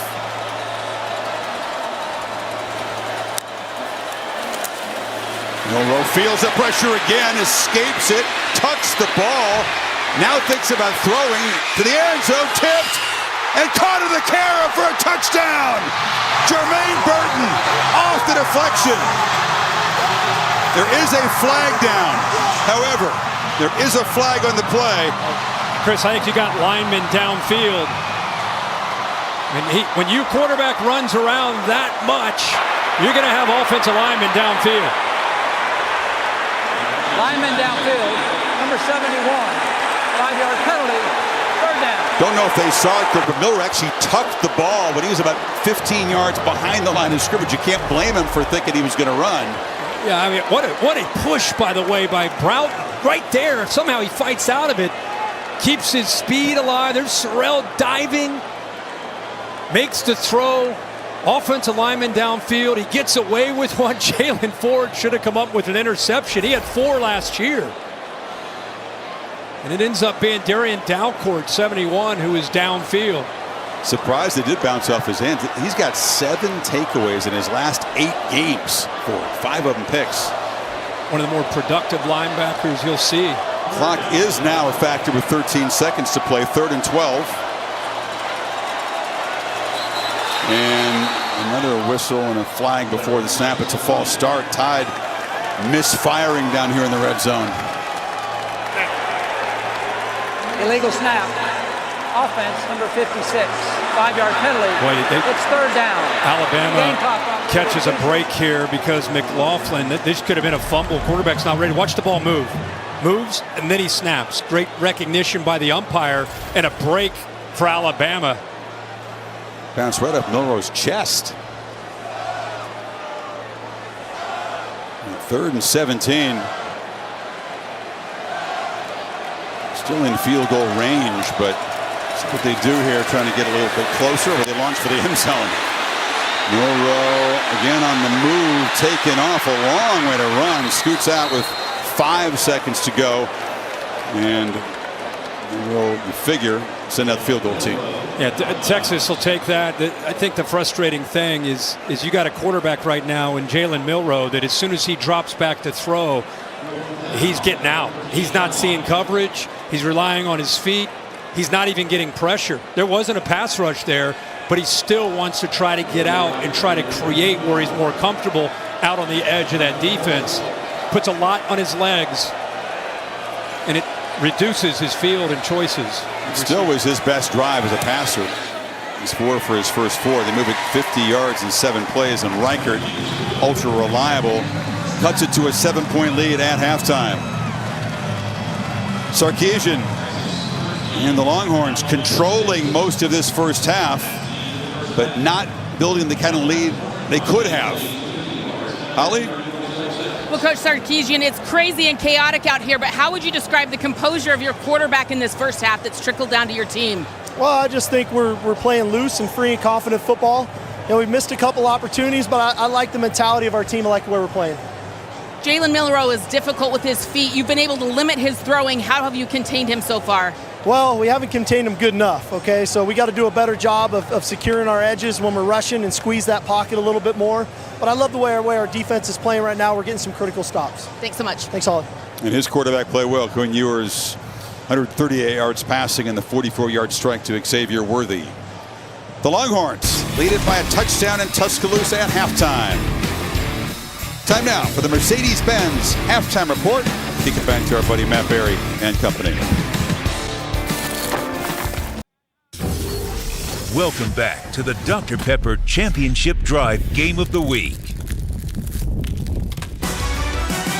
Set for the second half in Tuscaloosa, ESPN College Football Primetime, presented by IHG Hotels and Resorts, in this presentation of the SEC on ESPN. Our Dr. Pepper Championship Drive Game of the Week. The visitors from Austin have a 7-point halftime lead. Alabama will get the football to begin the second half, and we'll see, Kirk, if Jalen Milroe can build on some of the rhythm they got at the end of the first half before having to settle for 3. Yeah, but he made the one big throw on third down, but a lot of it has been improvising and using his legs. I'm very interested to see what Tommy Rees said to him and how he's going to try to get him to just settle in and let the maybe quicker reads, easier reads. They've got to get their passing game going. It was a very close quarterback competition with Milroe out-dueling Tyler Buckner, the transfer from Notre Dame. Keep that in mind. Her mark of a fighter brought to you by Modelo. Yeah, what they've done on defense, a lot of times it's been about the pressure. They've picked their spots at the right time to bring linebackers like Benda. You can see that defensive line coming up with some sacks. The first half, Milroe had his eyes on those white jerseys and worrying about pressure as much as reading coverage. Yeah, pressured on more than half of his drops.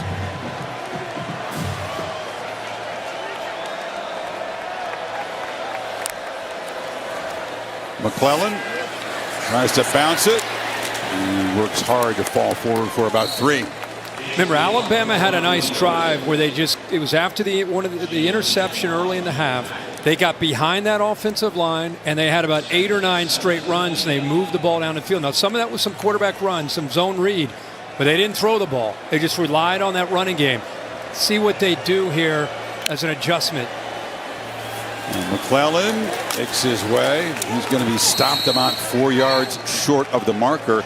Good tackle by Ryan Watt. So right out of the gate, a 3rd medium. And so Pete Kwiatkowski, the defensive coordinator from Texas, right now he doesn't feel very threatened by anything downfield. So what he's telling his linebackers and those safeties is until they make us pay for it, let's get aggressive. Let's get downhill. Let's take away that quarterback run. Let's take away their run game. Let's outnumber them at the line of scrimmage. Not here on 3rd down, but on those early downs. You know they'll have their eyes on number 4 in this 3rd down. Milroe from the pocket launches downfield looking for Bond, and Isaiah Bond makes a diving catch. He does throw the deep ball well. It's the best thing he does as a thrower. Big play there. Yeah, it is. You can see it in the warm-ups. Great one-on-one matchup. They get man-to-man coverage. Chris, you're right. There's not a read here. It's just drop back, get your feet underneath you, and throw it up in the air. We saw him in pregame. You and I both were like, wow, he throws a beautiful deep ball. It's a simple read, and he can show you the arm strength. Looking for this wide receiver group to break out and have an impactful season. Bond is one of the best deep threats. And now McClellan, a 1st down run. Good determination and make something of it. Got 3. Love how this kid runs. I mean, he runs hard. McClellan, a guy, again, is a veteran that's been around. He's from the state of Texas. Look how determined he is. I mean, he is using everything that he has to keep his balance and push that Texas defense. Didn't get a ton of yards, but you send a message when you run the football like that for your offensive line. We had the biggest impactful play for the Texas offense, or against the Texas defense a year ago, the 81-yard touchdown on Austin. Milroe chased. Flag is out as he scrambles and now flips the ball. Was he beyond the line of scrimmage? The catch is made by Burton. There's a lot going on. He's going to score. But let's see, there was a flag way back in the holding zone. Tyler Booker, the left guard, I think, was holding. There's a lot going on here. I mean, the flag came out early. I thought he might have crossed the line of scrimmage. Offense, number 74. 10-yard penalty from the previous spot. It is. 2nd down. It's the uber-talented first opening day true freshman starter at left tackle since Cam Robinson. And they called on Proctor, but look at the left guard. He's holding 95. You got both guys on that left side end up coming up with a hold. And again, when a quarterback's mobile, when he moves around, those defensive linemen have their eyes on him. They're moving. And Milroe's not the traditional drop back guy. So as he moves, those defensive linemen move, and those linemen are put in tough spots. Penalties, again, impactful. Wiped out a couple of Alabama touchdowns tonight. Snap, he wasn't ready for it. Was this another one of those illegal snaps? Yeah, he moved that ball again. 2nd time. Center McLaughlin. Illegal snap on the offense, number 56. 5-yard penalty. 2nd down. McLaughlin, one of the leaders there. He's a senior from Georgia, steady guy, but see that, a little jumpy tonight. Yeah. And again, when he moved the ball and snapped it, Milroe wasn't ready for it. Well, that's the cadence, that's the rhythm of the offense. McLaughlin is a veteran guy, played a lot of football. 2nd and 22 after the 2nd penalty. They get it out in the perimeter to Prentice, who made a big impact in that final drive of the first half. They get some of it back, but it's still going to be 3rd and 13.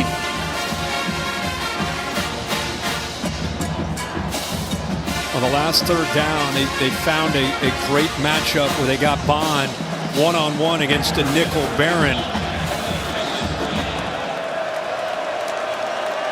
See if Texas gets out of that man coverage. Looks like more of a zone. Showing pressure up front. They don't bring it, though. Only a 3-man rush. And Milroe still has to escape the pocket. He's going to be dragged down. So they drop 8 in coverage. Doesn't make the throw. Anthony Hill makes the tackle, and it's 4th down. Yeah, showing the pressure. They end up dropping. They're playing zone here, and here's your spy. His only job on third down is keep an eye on that quarterback. He's a freshman linebacker. He can run. You cannot let him get outside of you. He does, but he's able to catch up to him to bring him down. Here comes Will Reichert. This is from 51 yards, a yard short of his career long. He's accounted for all of the Bama points so far. Very reliable long distance kicker. Certainly has the leg for this. Rips it up. My goodness. Hammers it through from 51. But still, the Tide have to settle for 3 after moving it 42 yards. Penalties spoil the drive, and Texas still leads by 4.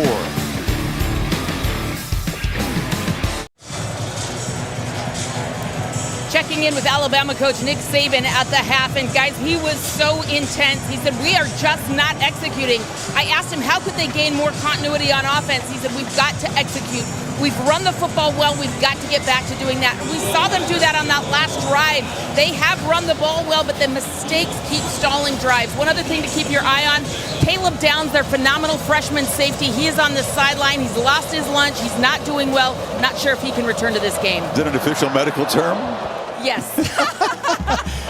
Well, this is Keelan Robinson make a return, the first kick return tonight. It's out to the 23. Milroe trying to talk to Tommy Reese when he came over. They're just trying to get on the same page, wondering, the adjustments that they want to make. This conversation continues from halftime. You can see Tommy Reese trying to figure out the best way to attack and finish off these drives. Head in hand says a lot. They did come away with 3 in the drive, and at times last year, even with Bryce Young, Bama's offense was super frustrated. They punted 7 straight possessions before the quarterback made some magic in the fourth quarter. Texas now back to work, and the freshman is tackled behind the line. Terrion Arnold got Baxter, who loses about 4. Good job here by Arnold. He's able to get inside the receiver, Mitchell, with that quickness. He may have been coming there in kind of that run blitz, bringing pressure off the boundary. Remember earlier, he made a big play in space, prevented a touchdown by Texas. This time comes up, gets him behind the sticks. Rushing game has not been very productive for Texas tonight. 43 on the ground. 2nd and 15 to get it to the perimeter quickly. This is an effective way to use Baxter, who gets back near the original line of scrimmage, but it's going to be 3rd and long. Lawson knocked him down. And you get to that 3rd and long. Alabama has a chance to get guys on and off the field. It's 6 defensive backs. For Kevin Steele and Nick Saban like to dial it up, see if they try to bring some kind of pressure. Horns have been pretty solid on 3rd down tonight, considering the opposition, but this is tough, needing 11. 4-man rush. Ewers steps up, flips it away. It's just over the head of Whittington, who had some space, and the Tide defense come up with a 3-and-out. They just bring 4, but they're able to get great pressure. Chris Braswell is coming off from the right side. Here's your receiver, works across. Pretty impressive by Ewers to climb this pocket. Up into the pocket, keeps it just enough time alive, and he puts it up in the air. I thought Whittington at 6'1" would climb and make that play. Looked like he had both hands on it. Ryan Sanborn's been clutch tonight on the run to his right, boots it away from Kool-Aid McKinstry. A flag is down as the ball rolls dead at the 30. 49-yard punt. Flag is back near midfield.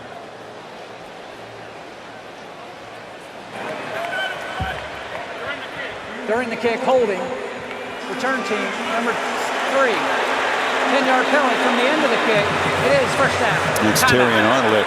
It's going to be the 7th penalty on the Crimson Tide. Not as bad as last year's game. The Tide fans thinking, not again. Yeah. Well, he is a tackler by trade.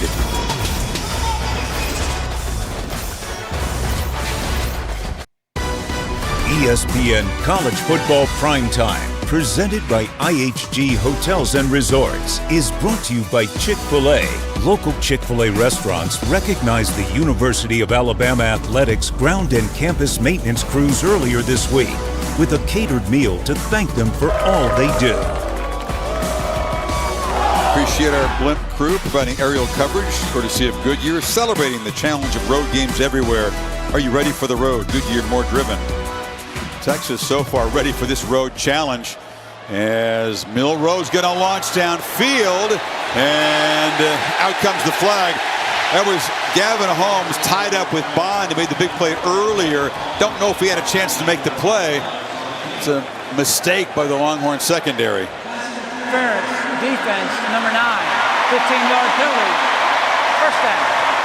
Clearly, Milroe's comfortable throwing the deep ball. Had 3 touchdowns against Rice. They were all long balls. This year in the young season, you go beyond 30, he's 3 of 4. It's an outstanding percentage. Yeah, I think he held on to that ball a little bit too long and allowed Bond to get downfield. They get the pass interference, but he had about 3 hitches there waiting for the coverage to really dictate itself before he threw that ball. I think Bond outran his arm, but they'd catch the break there with the interference. First catch of the night, Jamarian Miller, the sophomore out of Texas. From Tyler, as a matter of fact, famous hometown of Earl Campbell. He impressed him in scrimmages by busting off some big runs. So he does have a home run gear out of the backfield. Yeah, everybody you talk to since we've been here the last couple days, we start asking about the backs. And all they want to talk about, you talk about the veterans, but right away they get excited about Haynes and especially Miller based on those scrimmages. Every day ripping off big runs. Goes by Jam. He's getting a turn here. Midway second quarter, got the football again. Tries to bounce it. That is an outstanding tackle by Keaton Crawford, the free safety, in the open field. And this is part of the youth of a young back who's usually in high school been able to bounce this and outrun a safety. Here in the college game against a really talented safety like this, you just can't do that. You can't always bounce, and it's something that young backs learn as they get up against better competition, that if it's not there, you're better off just lowering that shoulder and trying to get 2 or 3 instead of trying to bounce it wide. Here we go again. The 3rd down for the Tide. They need 4. Low snap. Milroe scoops it up, launches downfield, and they had McClellan out of the backfield wide open. Benda was given chase. That was a touchdown if it wasn't overthrown. Tommy Reese calls this perfectly. Ball's a little bit low. Here's the matchup right here. Man to man. This is a really good job here of dialing this up. Gets downfield, up in the air, a little bit more air, and that's a big play. Well, Tommy Reese, dialed up a play that obviously he feels comfortable throwing, and that was a missed opportunity, and Texas will get the football back. Burnip, high boot, and Worthy makes the fair catch at the 6-yard line. It's about 5.5 seconds of hang time, says Mike Black. That's even more than Ewers had on the throw downfield before. And in a game like this, look at this score. Who thought 13-9 in the 3rd quarter? But they pinned them again inside this, down what are they, about the 5-yard line. Both offenses have been pinned back and had to deal with poor field position at times tonight. The umpire gets run over there. Looks like Coots ran into him at full speed. He's just doing his job, trying to keep his eye on the play. Like he might have been cut in the face a little bit. Bill, when something like this happens, obviously you hope he's able to go. The trainer looking at him. What happens in this situation? Well, they do have an alternate official, so an alternate official could come in. They're playing ball. Check him for 2 things. He's got the cut. They might want to check him for some concussion protocol. Yep. He got nailed pretty good. He did. Meanwhile, another crucial situation for Ewers to take care of the football down here. They're going to throw it on 1st down. They launch it one-on-one. Going up to make the catches, Adonai Mitchell. Wow. Contested, and he beat Kool-Aid McKinstry. Oh, great route. Are you kidding me with the throw? How about yours? How about Sark calling this? Throws the football up in the air and over top of the corner. Great job. Goes at their best DB. Yours. Oh, they stuck a man wide open, and it's Sanders. Eludes a man. Oh, just stumbled down. McKinstry just got enough of him to bring him down, but the Longhorns are clicking inside the 30. Sark saved a few plays here. That time Sanders lined up on the right. He gets completely lost in coverage as he works back to the left. Nobody picks him up. Chunks of 32 and 34. Handed off on the right side to Baxter. Saved some plays his right. that misdirection. Sark trying to affect the eyes every single week. He gets ready and he's trying to attack those safeties and backers with different looks. That time he slid Sanders and opened up beautifully. The play fake, Ewers pitches it, but all over Gunnar Helm, the tight end, and coverage there was Deontay Lawson. Let's go back to that. He's in his end zone. It's a precarious position, Kirk. They're up 4 against Alabama, and he lets him take a pitch against the best DB on the field. Well, it's very important when you watch college football all day, how many coaches in a game like this trust their quarterback to make not just the right decision, but an accurate throw. It's either going to make that catch or it's going to be out of bounds. He's a different guy from where he was a year ago. Needs 6. Keep the drive going. Pressure picked up. Worthy goes up in the end zone and could not come up with it. Trey Amos knocked the ball loose. No hesitation. Did he knock it loose? Because I thought it got over top of his hands and into the arms. I think it got over top of Amos. I mean, that would have been a great catch. Don't get me wrong. Yeah, that cleared his hand and somehow got down into the receiver. And Amos was able to swipe it with the hand coming down. So from 42, Bert Auburn tries to stay perfect on the night. It's hooking, and he missed it.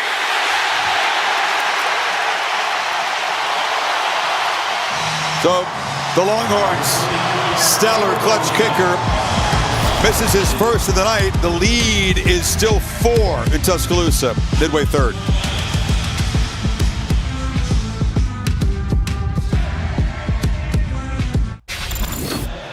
Do me a favor. Take it out of the monitor. Alabama still down only 4. Milroe tried to fire it across the middle. He was at the feet. He had an open man. I like the play call on 1st and 10, play action with his Texas defense being overly aggressive, expecting the run. Caught him up close to the line. If he could layer that ball right over top of the safety, he had a nice gain, but unable to throw it accurately.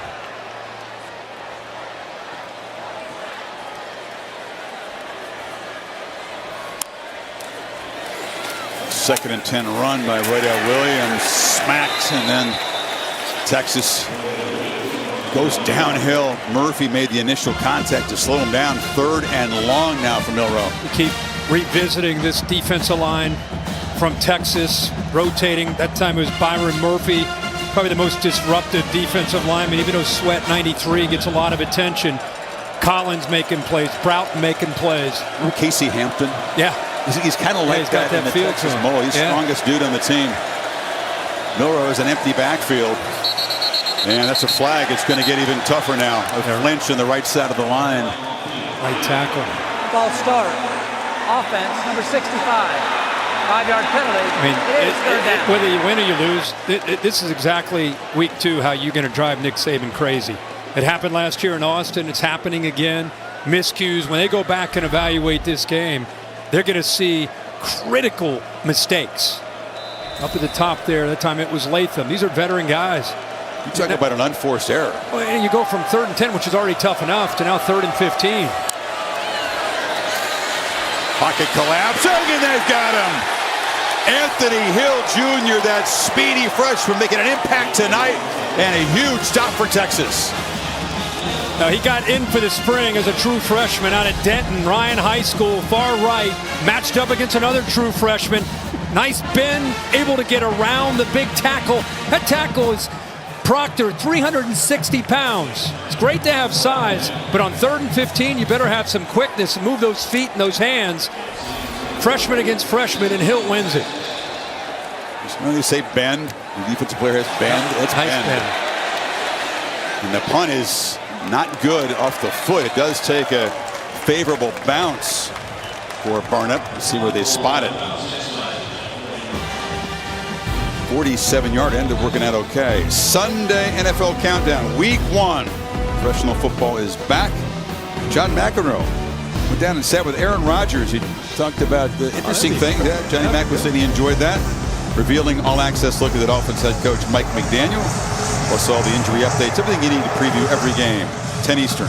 Time's your match tomorrow with Johnny Mac. 4 Eastern. Looking forward to that. Djokovic Medvedev for the US. Great. Congratulations, Coco Gauff. What a huge win today. That's great. U.S. tennis. The teenager wins her first major.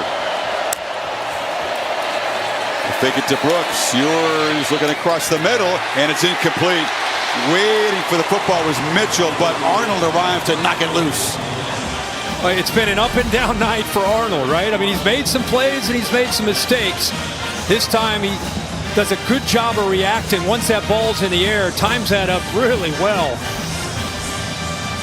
As soon as it looked like Mitchell might be able to come up with a big gain, and another 1st and 10 throw, by the way, by Ewers. Sark really dialing up there on those early downs. He's able to dislodge that ball. And they'll run it off the left side on 2nd down, and Brooks almost broke it. They stop him a yard short of the marker there. Caleb Downs made the tackle. Now it's 3rd and just 1. Slow developing counter play. Going to follow around that right guard, Hudson, and also the tight end, Sanders. Playing with tempo. He plowed forward. He didn't get it. But they tried to catch Alabama. Not ready for that 3rd and 1. Deontay Lawson stuffed him. That could be a crucial stop against Sark's offense. And give credit to Bama's defense. There's been some times, as you say, they don't have their cleats in the ground. That time, almost anticipating that hurry up on 3rd down, they did. And Lawson able to attack down and keep him short. How about this decision, Kirk? -48, up 4, 4th down. And they're going to try to sneak it, but they push the ball. Actually goes to Brooks. He juggled it, held on, and they moved the sticks. That ball came out. Yeah. Ball came out. He just Not only is he short, that's a fumble. I mean, the timing of that just felt off. That ball went through his legs. Somehow, you got Brooks who looks down, and he never had it. Never had the football. We're going to discuss whether he was down before the ball came How can loose. you be down when he didn't have it? He didn't have the ball. What? First of all, I wasn't convinced they're actually going to run a play. I thought they might try to draw him offside. Bill, what are you seeing there? I have a muff ball, so anybody can pick it up and run with it. Had it been a fumble on 4th down, yeah, only the person that fumbled it could advance it. So being that this is a muff, no possession, yep, anybody can That's pick huge. it up on the offense. Look at the ball. Watch the ball. Tell me if you ever see that. You could see it bouncing around. I think anytime a center on a sneak, he starts to reach. The ruling on the field, it was a fumble by the quarterback. The ball was recovered beyond the line, but the ball will be returned due to the 4th down play. It will be returned to the fumble. It'll be Alabama's ball. Well, this is not, Bill, the way you see it. This is an enormous decision on the field. Alabama will have it in plus territory if this call stands. Is that something they can look at in replay, whether the quarterback had possession, Bill? Possession is reviewable. Sark, I think, sees it the way you do, Bill. And by the way, he talked about a huge moment in this game. I just don't think he ever had the football. You know, and I go back to what possession is. I don't care if it's a pass, a kick. And you can see the ball right there. No, he never had it. His hands. And again, you're talking about a quarterback that's in the shotgun 90% of the time. You got to stay with the center on a sneak, and that ball came out. David Allman is the replay official for this SEC crew. They work with the headquarters in Birmingham, but the decisions will be made here, along with Matt Leffler, the referee. Again, possession, if it's reviewable, What specifically, Bill, are they looking at to determine whether he had it long enough? I look for the same thing I do on a pass. You've got to have firm control of the ball. You got to be able to do a football move. He hasn't done any of that. Bill, is there enough here to overturn this? I say there's enough. It's because you want to be right? I mean, I'm just kidding. Well, the ball came, it hit about 3 different legs before. Billy, here's a good look for you right here. This is going to be your look. No, he's pulling his hands away without the ball. This is one of the weirdest replays you've ever seen in an incredibly impactful situation in the game. It's either Texas ball ever possessed. It's either Texas ball with a first down in Alabama territory or Bama ball in Texas territory. Bill's rules. After review, that's the first down quarterback Texas. never gained possession of the ball. Therefore, it's a backward pass, which can be advanced. Yeah. It was advanced beyond the line to gain. It's a first down for Texas. That's what Billy's up here. Setting the straight. Atta bay, Bill. Probably better up here than I was on the field, maybe, huh? Well, that's a huge play, and you made the right call there at the beginning. We could see on the replay he never had possession. Good job there by Brooks to pick it up, and Texas keeps this drive alive. An incredible piece of good fortune. And alert play by Brooks. They tried to rush up and go for it in 3rd and short, didn't get it. Try to sneak from about 1.5 yards away. Now Ewers batted. No, it's right back to him. Weird stuff is happening. The quarterback on the reception will scamper out of bounds for 5 yards. What's going to happen next? How about Lawson? He times that up. The backer knocks it down. Most quarterbacks are taught just knock the ball down. Ewers lost all this weight, so he said, I'm just going to catch it and take off and run. We've seen him use his legs a few times tonight. Brooks made that alert scoop. That could end up being one of the biggest plays of this game if Texas comes out on top. Runs it down there, 3rd and short again now. Texas keeps working the edges. Sark knows how tough it is between the tackles, but doing a good job of mixing up these looks.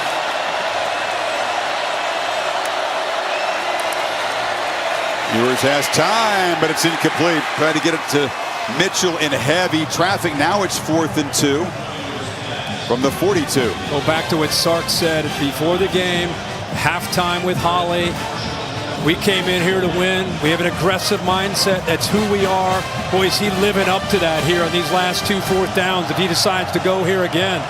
He sure is. He's also got a defense that's not allowed a touchdown tonight. You could pin him back. Head coach putting it on the line. And Brooks fighting. I don't think he got there. Dallas Turner wrapped him up. And this time it is going to be a turnover on downs. Where the side just ran in. I thought he was clearly short. And it is short. Alabama football. Watch Turner. Watch him come all the way over. Doesn't even really get set. Blows Sanders up. It makes the play of the night for Alabama. Lawson helped cleans it up. That was a remarkable effort. Turner had the big play last year on a sack against Ewers. Here, 4th down and short. Pushes Sanders, the tight end, and then gets off that block. That is a remarkable effort by a guy who's known as a pass rusher. That time makes a play to defend the run. Leader on this defense. He was been tutored by the great Will Anderson in his career. Was that an improv play? You think he just decided to go for no, I think he reacted late to the alignment and got in position to make the play. Wardell Williams. There'll be some grumbling in this crowd. They definitely want to see the run game reestablished, but they're getting a little impatient with this offense. Dialed up 237. That's it. I got to keep looking. It's 13-9. You know, it feels like Texas is up by a couple scores, but Alabama's kind of hanging in there defensively. Texas has missed some big opportunities where they've been in plus territory, haven't been able to come away with points. And we got a 4-point game here late in the 3rd. Running on 2nd and long. McClellan can't escape for long. Ethan Burke, another tackle. 3rd and 6. There's some grumbling from the faithful in Tuscaloosa here. Now they're frustrated by this conservative approach. Watch Sweat here, 93, right in the middle. big man, 362, works through that double team and affects the timing of that play. You know, we talked with Seth McLaughlin, the center, yesterday, and he said, man, the double team's going to be everything against the size of this Texas defensive front. That time, Sweat wins. Want to hold off 600 pounds and then have that be your job description? He just did it there. Milroe escaping the pocket, tries to get there with his legs, and he does. Scamper for a first down in Texas territory. Bender was giving chase, but it's a fresh set. Well, the big thing they talked about is not getting out of their lanes. Here's a freshman that got out of his rush lane, off to the right. He gets upfield. You can't get upfield beyond the quarterback. When you do, now he's got a lane. When with that speed, he's going to be able to beat you to the corner for a first down. Look at this rush lane open up. If that freshman, number 0, if he would have squeezed, kept him in a pocket, that would not have happened.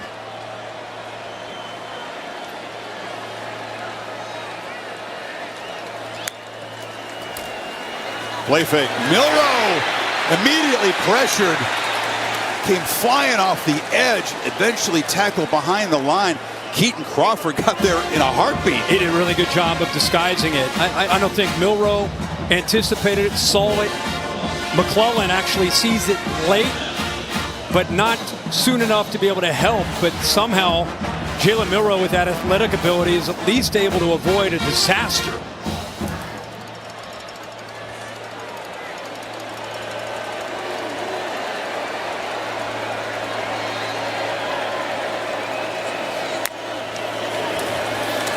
Milroe again has to elude pressure, launches downfield, and it's caught for a touchdown by Jermaine Burton.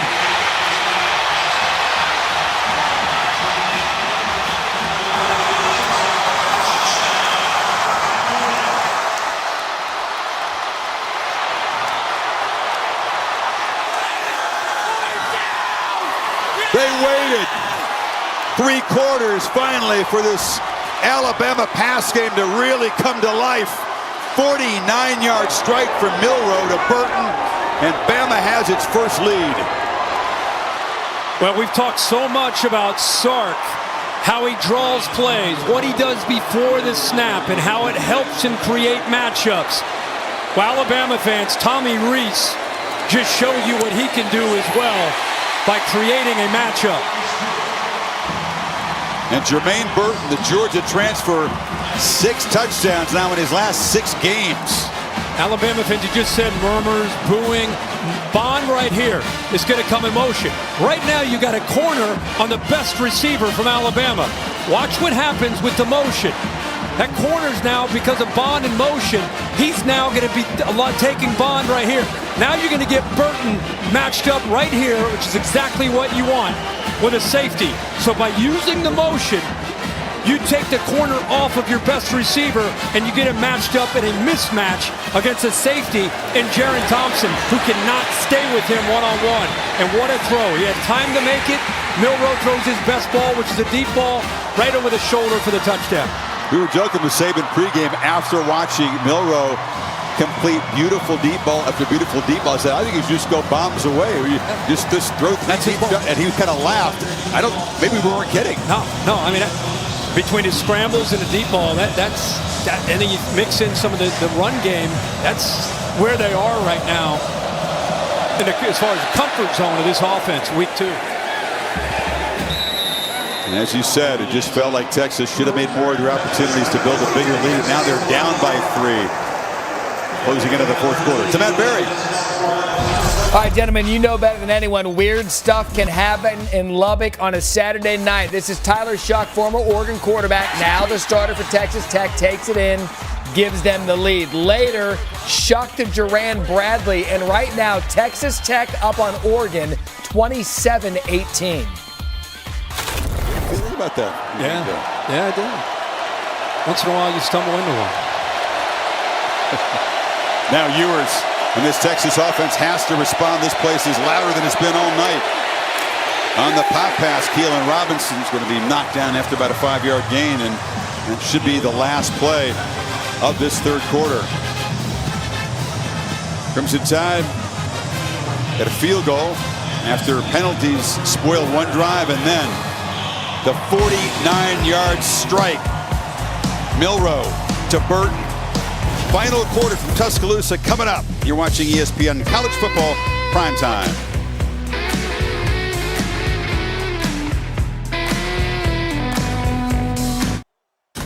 You're watching the All-State Crossbar Classic. Glad you're with us. This presentation of the SEC on ESPN. Final quarter. Texas behind for the first time tonight, facing a 2nd and 7. Ewers. He takes a downfield shot. And ball falls to the ground. There's a flag as Mitchell was going out there and just got grabbed in coverage. The second time we've seen Arnold just hold on after Mitchell's gotten behind him. Like I said, it's been an up and down night for Terry and Arnold. Pass interference on the defense, number 3. 15-yard penalty. Results, first down. See so many of these because a 15-yard penalty is a lot better than what probably would have happened if he hadn't grabbed the receiver. Yeah, he loses his balance, but again, he's holding on to that jersey.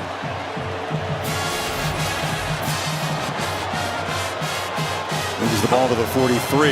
How much does this game feel like last year? What was it, 13-10 at the end of the third quarter last year? Feels like penalties are a big factor too. 9th for Alabama. Ewers still has it and finds his tight end. Sanders, big man, rumbling free, gets a block, stiff arm. Lowers the shoulder. What a run after the catch for this athletic tight end from Texas. Boy, does this open up off after the play fake. Baxter, the freshman, goes out into the flat. Watch Baxter go out into the flat right here.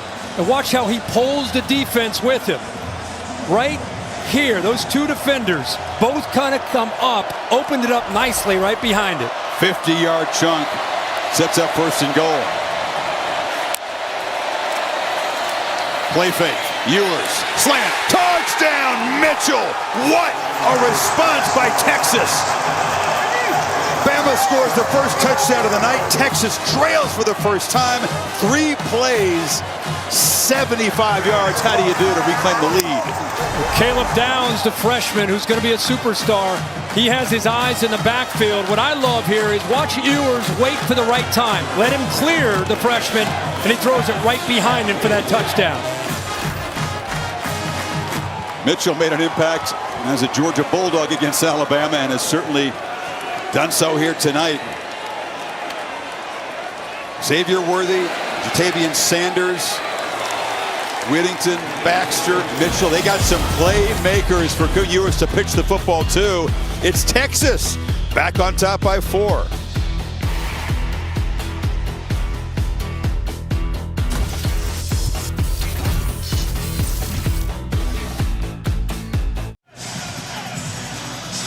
There's some streaks on the line here. Bama hasn't lost at home since Joe Burrow, the Bayou Bengals, came in here in 2019. What a game. 21 in a row is the longest in FBS. Haven't lost a non-conference game since Saban's first year. A shocker.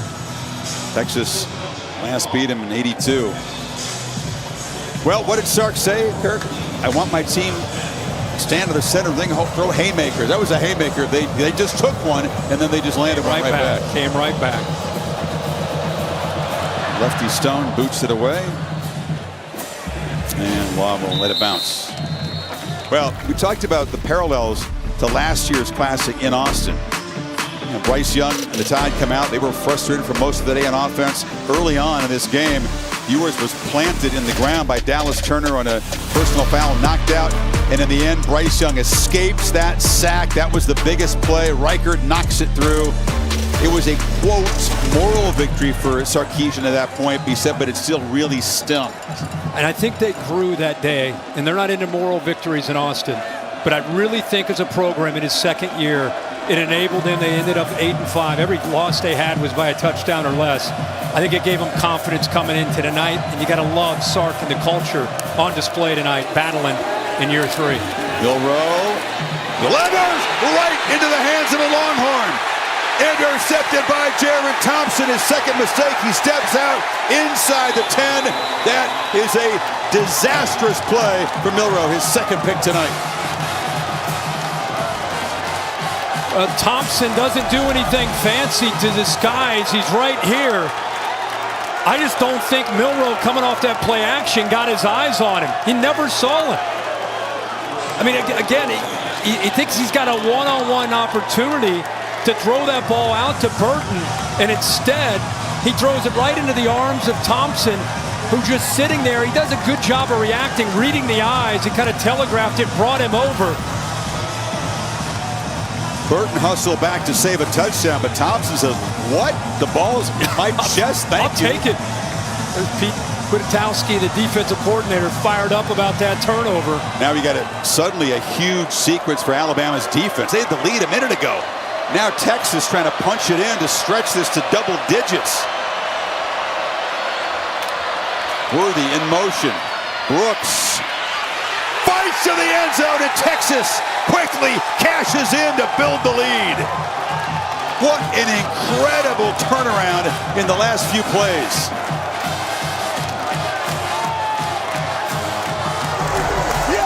Heck of a job of executing up front. Good effort here by Brooks. There was some initial penetration.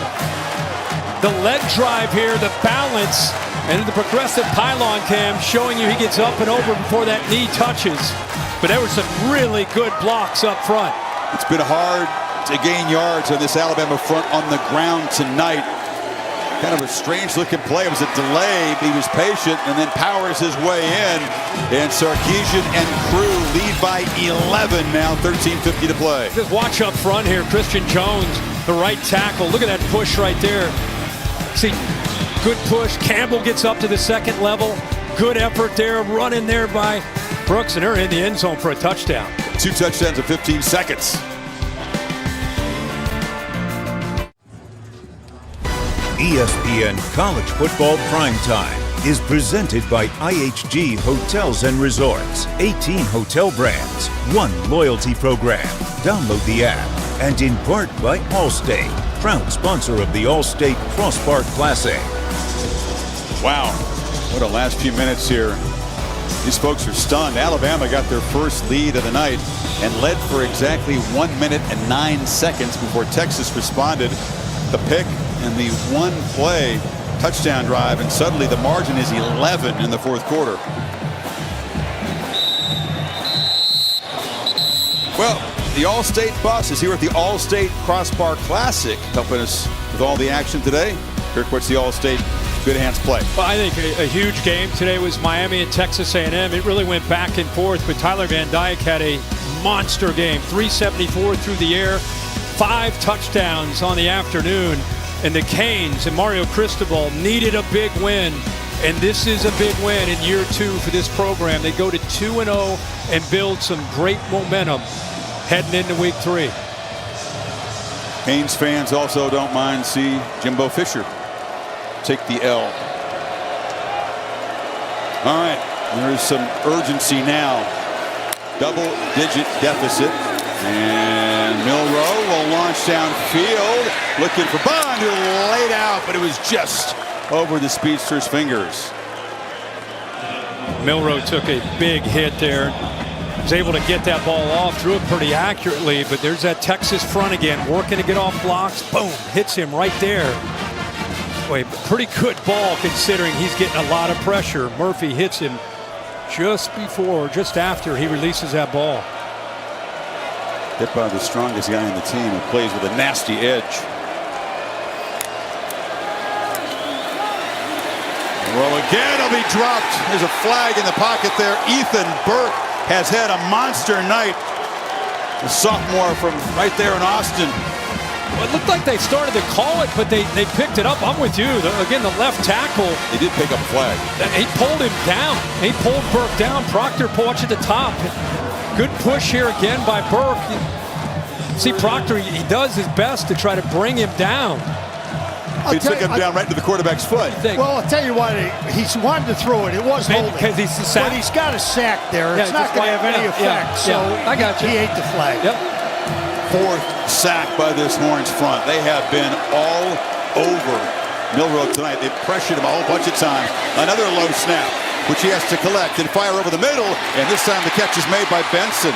Malik Benson with a big catch, desperately needed, first out of the 45. Kobe Prentice 6. Watch him kind of clear it out, takes some defenders, keeps those safeties back, creates a nice opening there behind the linebacker Jalen Ford and in front of the safeties. Few times we've seen him where the pressure is the most on 3rd and long make big throws into the middle of that Texas defense. 27 on 3rd and 17. Milroe looking to throw again. Checks it down, and that's Prentice. He's been effective on those middle-range crossing routes. Now it's inside the 40. Well, he's bounced back from that pick. Does a good job on the read of Barron. Look to the left in the flat. 23 kind of sits there. He comes up to the back. Boy, he's got a strong arm. Arm strength never the issue. That's for sure.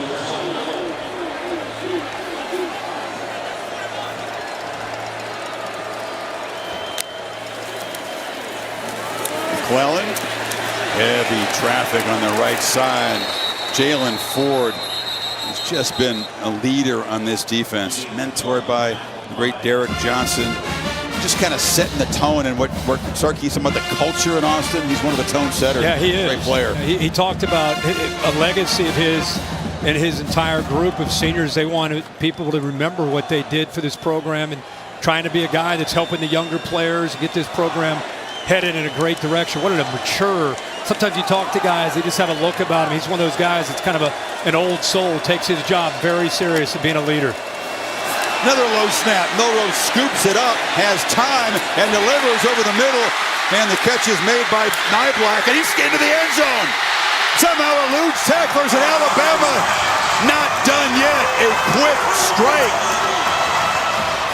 Not the finest moment for Texas defense tonight. Let's go back to the fact that his ball's on the ground again. I mean, he loses it. You're thinking, oh no, what's going to happen? Composure, eyes downfield, and again into the teeth of that Texas defense to the tight end, Nyblack, who's an athletic, tough matchup type of tight end. Isaiah Bond put a man on the ground with a physical block to help him get the final few yards. And now Alabama down by 5, going for 2. Haymakers back and forth now.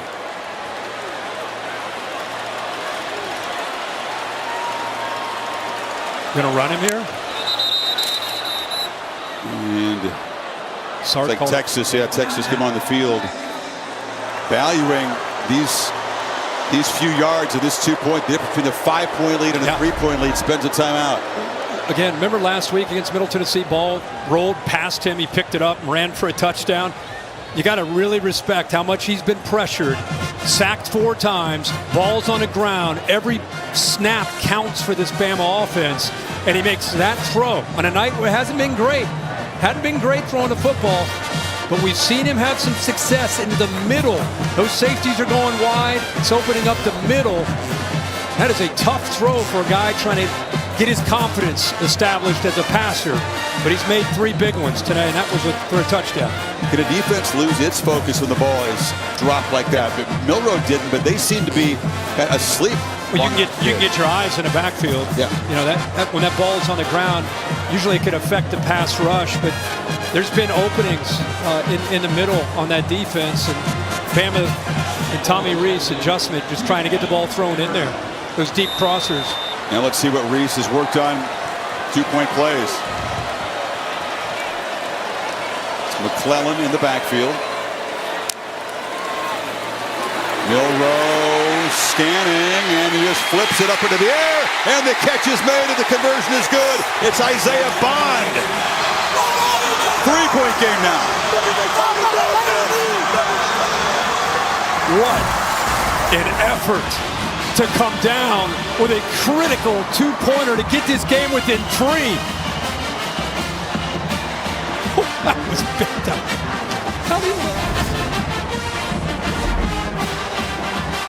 Matt Berry back in our college football studio. Peyton Thorne's going to get a little taste of Pac-12 After Dark. That game's going to kick at 10:40, or we'll move it to ESPN News and move it back here to ESPN at the conclusion of Alabama and Texas. Thanks, Matt. How much fun is this, folks? If you're a fan of Texas or Alabama, you're nervous about the outcome. If you just love college football, Look at this scene. Look at these two programs, these two brands, burnt orange and crimson on the same field, and they are throwing haymakers. And we've had 4 touchdowns in the last 4 minutes.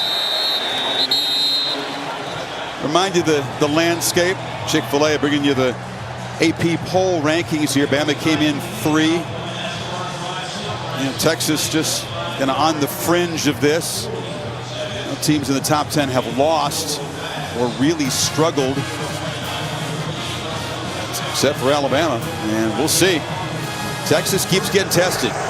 They keep making plays and passing the test, but now back to work. Just a 3-point game. 11:08. Ewers and his playmakers have been giving Bama's defense a lot of trouble in the second half. Screen. Sanders again. Tight end takes off. Look at the big man move. A flag comes flying in. This will be against Texas. A scrum at the end of the play. The left tackle, as you saw it, Chris Banks grabs on to the defensive back the in rolling space. On the field, the player was down. They'll review that. It'll be a spot foul.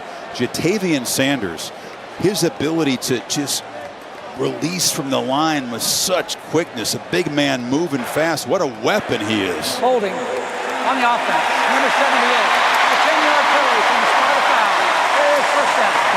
But you got a big tackle in Banks trying to block Kool-Aid McKinstry, which is a tough thing to do. And he gets around him, so that's his answer. But you're right, Chris, about Sanders. I mean, you look at one of the premier tight ends in the country, 6'4", 245, a matchup problem, but that time with Sark's play action again off of 1st and 10. They've been doing it all night on 1st and 10. Another successful one, Alabama out of position. And it comes back after that hold. Well, they're behind the sticks now, 1st and 15 instead of being in Alabama territory. Brewers scampers, and that's a throw in the ground. Nobody open, and Tim Keenan was pursuing him. Kendrick Blackshire, who's in for Marshall in the middle of this defense, watch him sniff this out. They've heard all week about the potential of Sark in the screens. That time he does a nice job of feeling it, reading it, and even if it was caught, it's going to be a loss. And this Alabama front, which doesn't have a sack tonight, begin to impose itself in the final 11 minutes. Empty backfield against the 3-man rush. Ewers throws across the middle and has Jordan Whittington, and he's still going. Whittington breaking tackles and diving down into Alabama territory. Got away from Malachi Moore, of all people. Yeah, boy, is Ewers calm, cool, and collected. We've seen Texas defense have some openings in the middle. This time Ewers has time. Look at the eyes, look at the poise, the composure. Comes off, sees that opening, zone defense, makes a great throw. Whittington is a big physical dude, north of 200 pounds and tough to bring down. Ewers again looking to throw, and it's Baxter, takes the flip, and but is almost like a running play. Picks up about 4 before McKinstry gets him. We're going to have to keep updating Ewers' 1st and 10 stats. I mean, this has been remarkable what Sark's been able to do. Instead of waiting till 3rd down when everybody knows you're going to throw, he said he's going to be aggressive. He's in here to try to win this game, and he's calling this game with that in mind. Ewers over 300 yards off the left side. Baxter plows forward. That's very near the marker inside the 40. Yeah, and Sark's a run-first, set-up the pass type of guy usually, but he knows how hard it is to run the ball on 1st and 10 between the tackles, so breaking some tendencies, and it's really paid off for him. Yeah, very pass-heavy tonight, 24 runs, 37 passes. And here's a handoff inside to Baxter. That's how they don't throw it on 1st down and pick up just a yard. Yeah. He knew he didn't want to see a lot of that tonight, right? I can't get over this guy. He looks like he's at a Tuesday practice. I mean, look how calm he is. His feet have been calm when he's thrown, his composure. And this is what you're looking for. He got hurt in that Alabama game, came back 4 weeks later, had a couple decent games, Everybody talked about Arch Manning coming in. He just went back to work, and it's really showing tonight. Ewers from the pocket, launching downfield. Mitchell, touchdown, Texas! Aggression and execution, 39 yards. Wow, haymakers keep coming. Well, right on cue there, we're talking about his composure and how he handles things. Again, he's reading this safety. Downs, and he's got receivers underneath that impact the safety. So he knows, again, we saw this earlier on the left side. This time they go to the right. Creates a one-on-one matchup. Was a mismatch with Mitchell against Trey Amos, the backup corner who's a transfer from Louisiana. Again, Sark finds a matchup. That's about 5 touchdowns in less than 7 minutes. The lead back to double digits. 8:23 to play. A special night for Ewers and these receivers.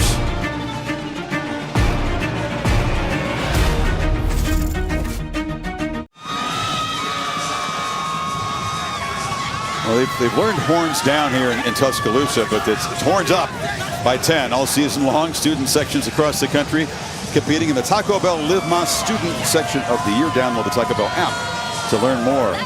Didn't take them long to adopt what Oklahoma and everybody else who plays Texas does, but guess what? Texas is backing up their confidence, and they have the lead again. Kendrick Law has a chance to return this one, and he's going to be knocked down right at the 20-yard line. Just cannot get over the way Quinn Ewers has played tonight. Yeah, and it's been from the beginning. We kind of set the scene. This was early, a big, deep ball, and put it way up in the air, allowed Worley to adjust to it. Sark deserves a lot of credit for the way he's put him in a position to create some matchups that are big advantage. Sark said we're going to get 4 or 5. When we get them, we got to hit them. All this talk about what's wrong with Ewers in a deep ball. 0 for 7 against Rice. Wasn't great last year. He showed a lot of composure all game till that. He came over the sideline and he was feeling that. 3 for 5 now on balls 20 yards or longer with 2 touchdowns. So Bama looks struck back quickly, has to do it again. Down 10 here. Milroe launching downfield and over the head of Isaiah Bond. Why not, huh? Holly? Well, guys, Quinn Ewers has been so calm all game long. He gets sit down in front of his position coach, draw on the whiteboard. He occasionally goes over the offensive line, says, let's stay refocused. But after that last drive, he allowed himself some exuberance. He came over, chest bumped with Vince Young, and then he came up to the offensive line screaming, one more, let's go finish this. He is finally putting the cap off. Love to see a great report, Holly. Milroe trying to answer, throws it into heavy traffic. Conversation with Quinn was interesting because I think that the changes he made away from football in his life, talked about embracing his faith. No one urged him to do that. He just said he kind of flipped the switch and became more religious and more calm and more commanding, and it's applied itself to his football, especially in an atmosphere like this. Yeah, just talking to him, forget football, just talking to him, he just seemed to be at peace just with his life. I think he has perspective now. It's a lot of pressure, obviously, on him last year, trying to live up to all that unrealistic expectations. Milroe drifting back and now just steps right into the pass rush of young Anthony Hill. Welcome to college football. This guy's going to be a nightmare for Texas opponents. He's trying to make a big play. Now, anytime Tommy Rees talks to him, it's about trying to just take what's there. I know it's 3rd down. Obviously, he can't take a sack, but he did have some open receivers there underneath. But when you predetermine where to go with the ball as a young quarterback and it's not there, you don't have that 2nd and 3rd option sometimes to pick up. Much as he hates to do it, Saban has to punt it away. 4th and 18 and burn it from deep in his own territory. Launches a high, deep punt that's just going to bounce sideways and out of bounds near the Texas 30. Matt, what do you have? Gentlemen, a night of fantastic finishes around the country in college football, and right now this one's getting good. Tanner Mordecai in Wisconsin have woken up on the road on the Palouse. Once down big, now down 2, 24-20. 22. And don't forget tonight, big one in UFC. Adesanya arriving against Strickland, main card live now on ESPN+. Houston and Rice are tied at 28. We've got all kinds of stuff happening on a busy night in college football. That's great. Adesanya, the style bender. He knows how to finish opponents off. Can Texas finish off Alabama here? You saw his last It's a metaphor. I did. He put someone to sleep. Baxter on the delay. Haven't had a ton of production from the ground game tonight. Just enough. It's Tresman Marshall, the tied linebacker, on his back. They've been hit in a vulnerable area. Look, the job isn't done. As Ewer says, they want to go get one more. Exactly 7 minutes to play here. But what you see from this Texas team, if they can finish this, it takes something truly special to come in here and win as a visiting team. We talked about the great 2019 Joe Burrow-led LSU team, one of the great teams in history, the last team to come in here and beat Alabama. Look, Texas was an underdog, not given a great chance to be this impressive tonight in here. No, but I think there are people, you have friends who are Texas Longhorns fans that are saying, man, let's put in Murphy, or what about Arch Manning? You know, that's just fans being fans. But Quinn Ewers, I think last year felt that. Yep. I think he heard things like that. This year, I don't think he's listening to that. I think what you're seeing from him, this is not an aberration. This is who he is this year. I think he's grown up. I think he's matured. And I think he's letting the game come to him without trying to force the issue. And he and Sark together, and how they're going to draw up plays every week, are going to be a force to deal with this year. This is where the new clock rules, where outside of 2 minutes in each half, it doesn't stop for a first down or out of bounds. So Texas has a better chance under these rules of really chewing and milking. You can see they'll run this play clock down. But 6 plays, Kirk, of 30-plus, 5 of them for Sarkisian's offense in the second half. 5 30-plus plays against Saban's defense in a half. Brooks off the right side. And he's still trying to push the pile forward, drag down about 3 yards short of the marker. It will be third down. We're talking so much about Ewers, but they haven't had to rely on the backs. They only have 83 yards rushing.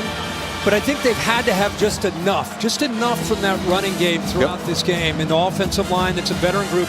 All 5 of these linemen started every game a year ago.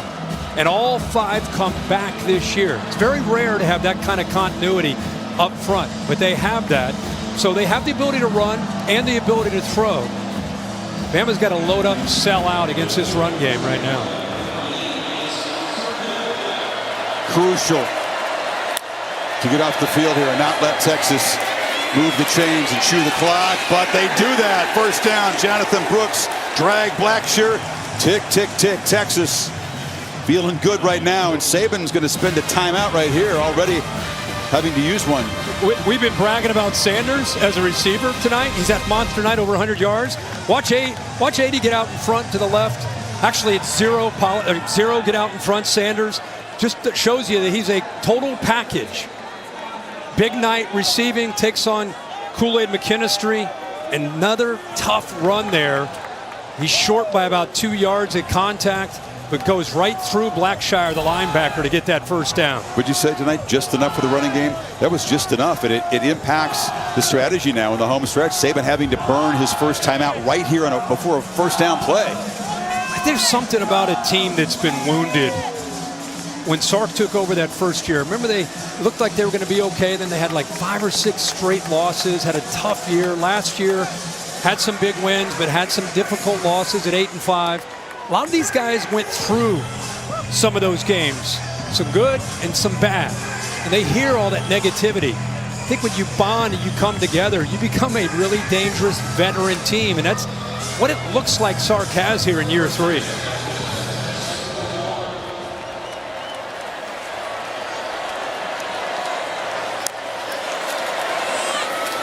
Brooks off the right side. Look, you come into this place, and we've been documenting it. You can't think of a more impressive win in college football these days than coming in here and winning as a visitor. And yeah, it's only game 2, and Texas fans know that they stumbled and sputtered. They had that 6-game skid you talked about, another timeout spent by Saban.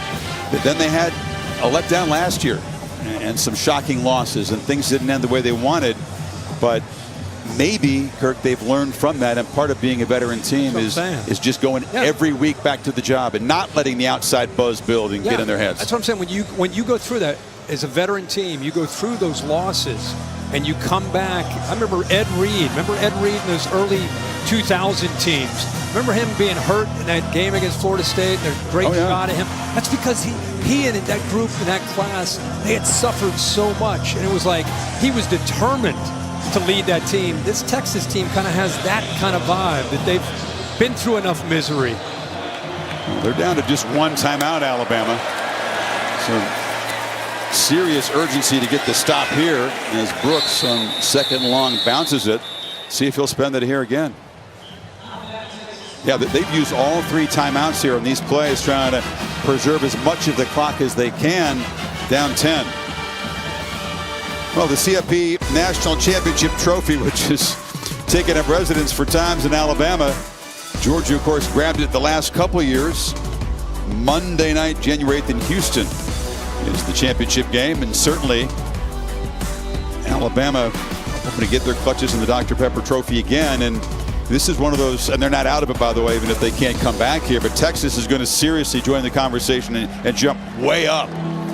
And everybody's. Oh yeah. Now Sark's been aggressive all night. He's been going for it. He's been doing what he needs to do. Does he throw the ball here as much as he's trusted Ewers? I think he does. I think you try to go for that knockout punch. Conventional wisdom, you run the ball, you keep the clock going, they're out of timeouts. I think he's trusting Ewers. I think he's going to try to throw this ball and pick up the first to end the game. Or not. Well, they hand it off and pick up the first down and perhaps end the game.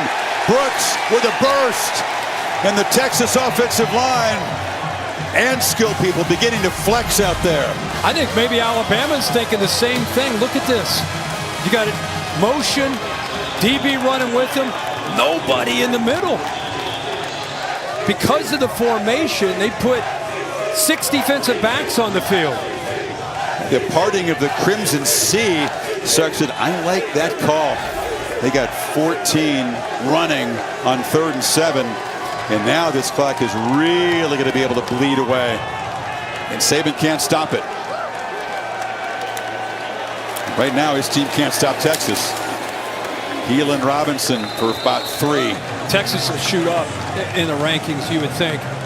You think? No, I'm saying Alabama. It's in the end of the world.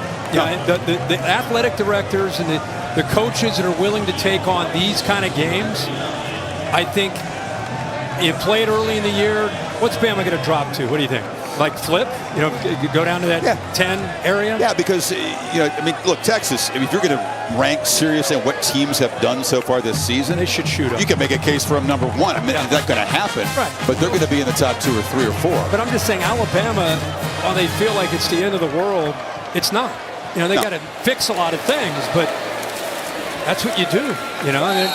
Well, their schedule's filled with a lot of challenges, but a lot of opportunities to stack up some quality wins. They may have no margin for error, though, Kirk, going into the SEC.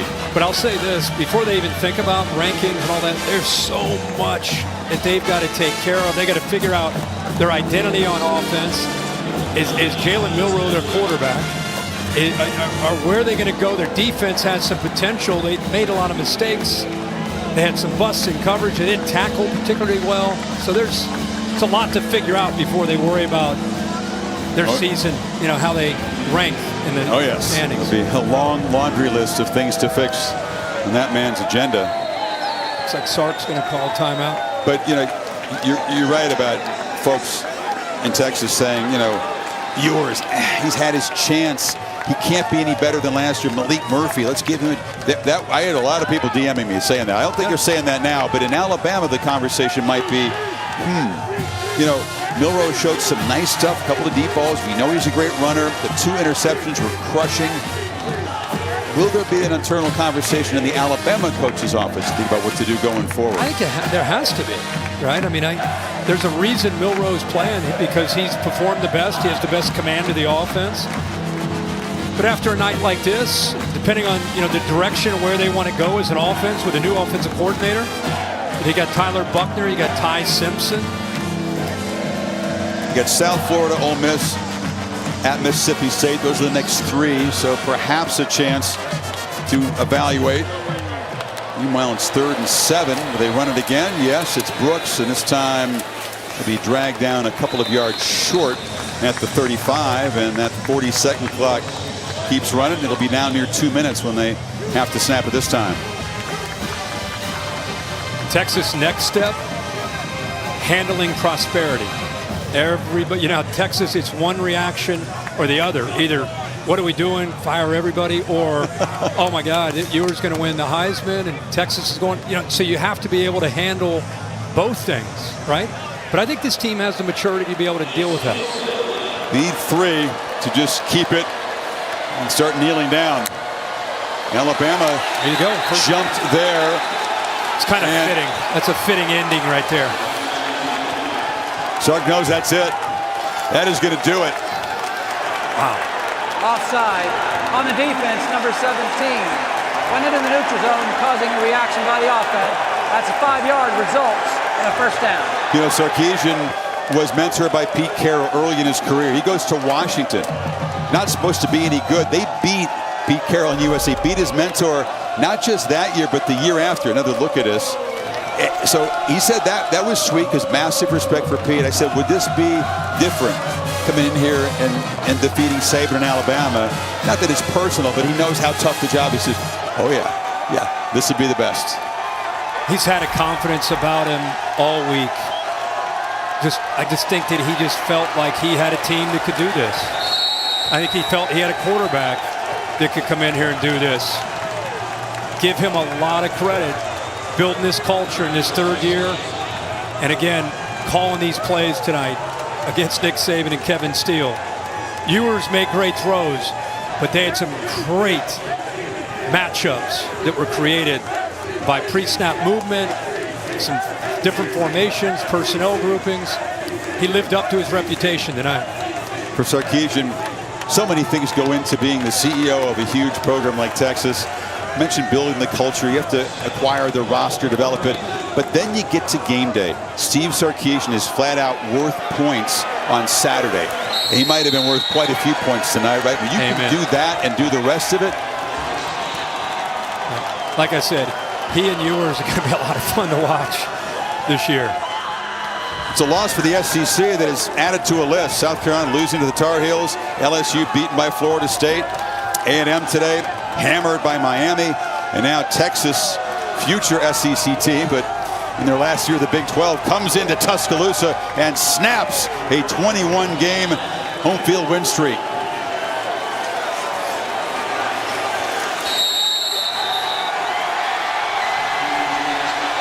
Texas is 2-0. We're not going to see anything more than that, but they look like a contender tonight.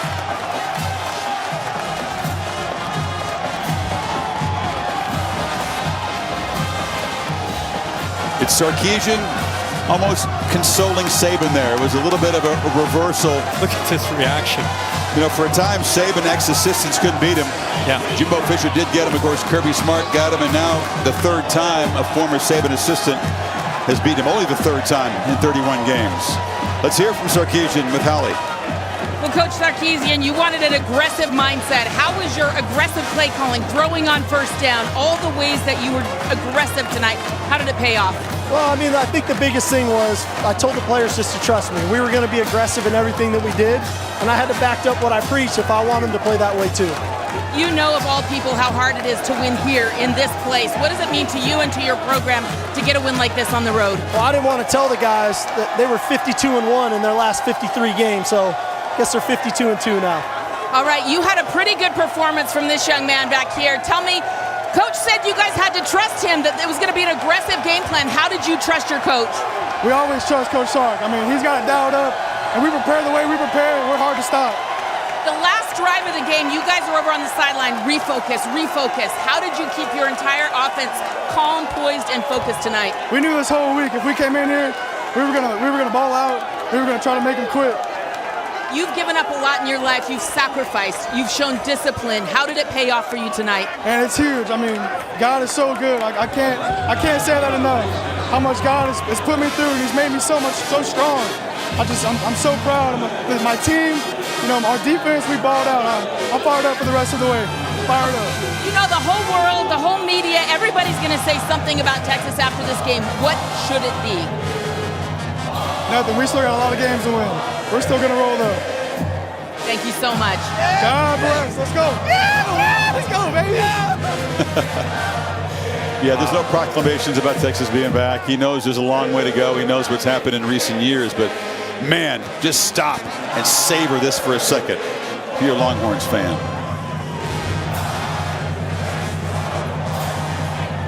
Singing your song in Alabama's home field. First double-digit loss for Saban here. See, it's a milestone for Texas. 349-3. For that guy right there. This is college football right here, man. Knocked out of the game in the first quarter against these guys. Had to watch Bryce Young bring Bama down the field and win late. You got to appreciate this. Alabama mistakes contributed, Kirk. You know, 10 more penalties, a couple of interceptions by Milroe. They tried to respond to Texas, but in the end, just too many mistakes, frankly, and busts on defense, too. Yeah, I mean, I think everybody's going to take away the fact that Texas came into Tuscaloosa and Sark beats his mentor in Nick Saban. What I'm taking away, and you and I go back to long time with Texas, there's the hits with his son. That's pretty special. This is a landmark win for this program, not just Steve Sarkisian. Texas has needed a win like this for a long time. It's cool that it happened in week 2. It's not the end of the season.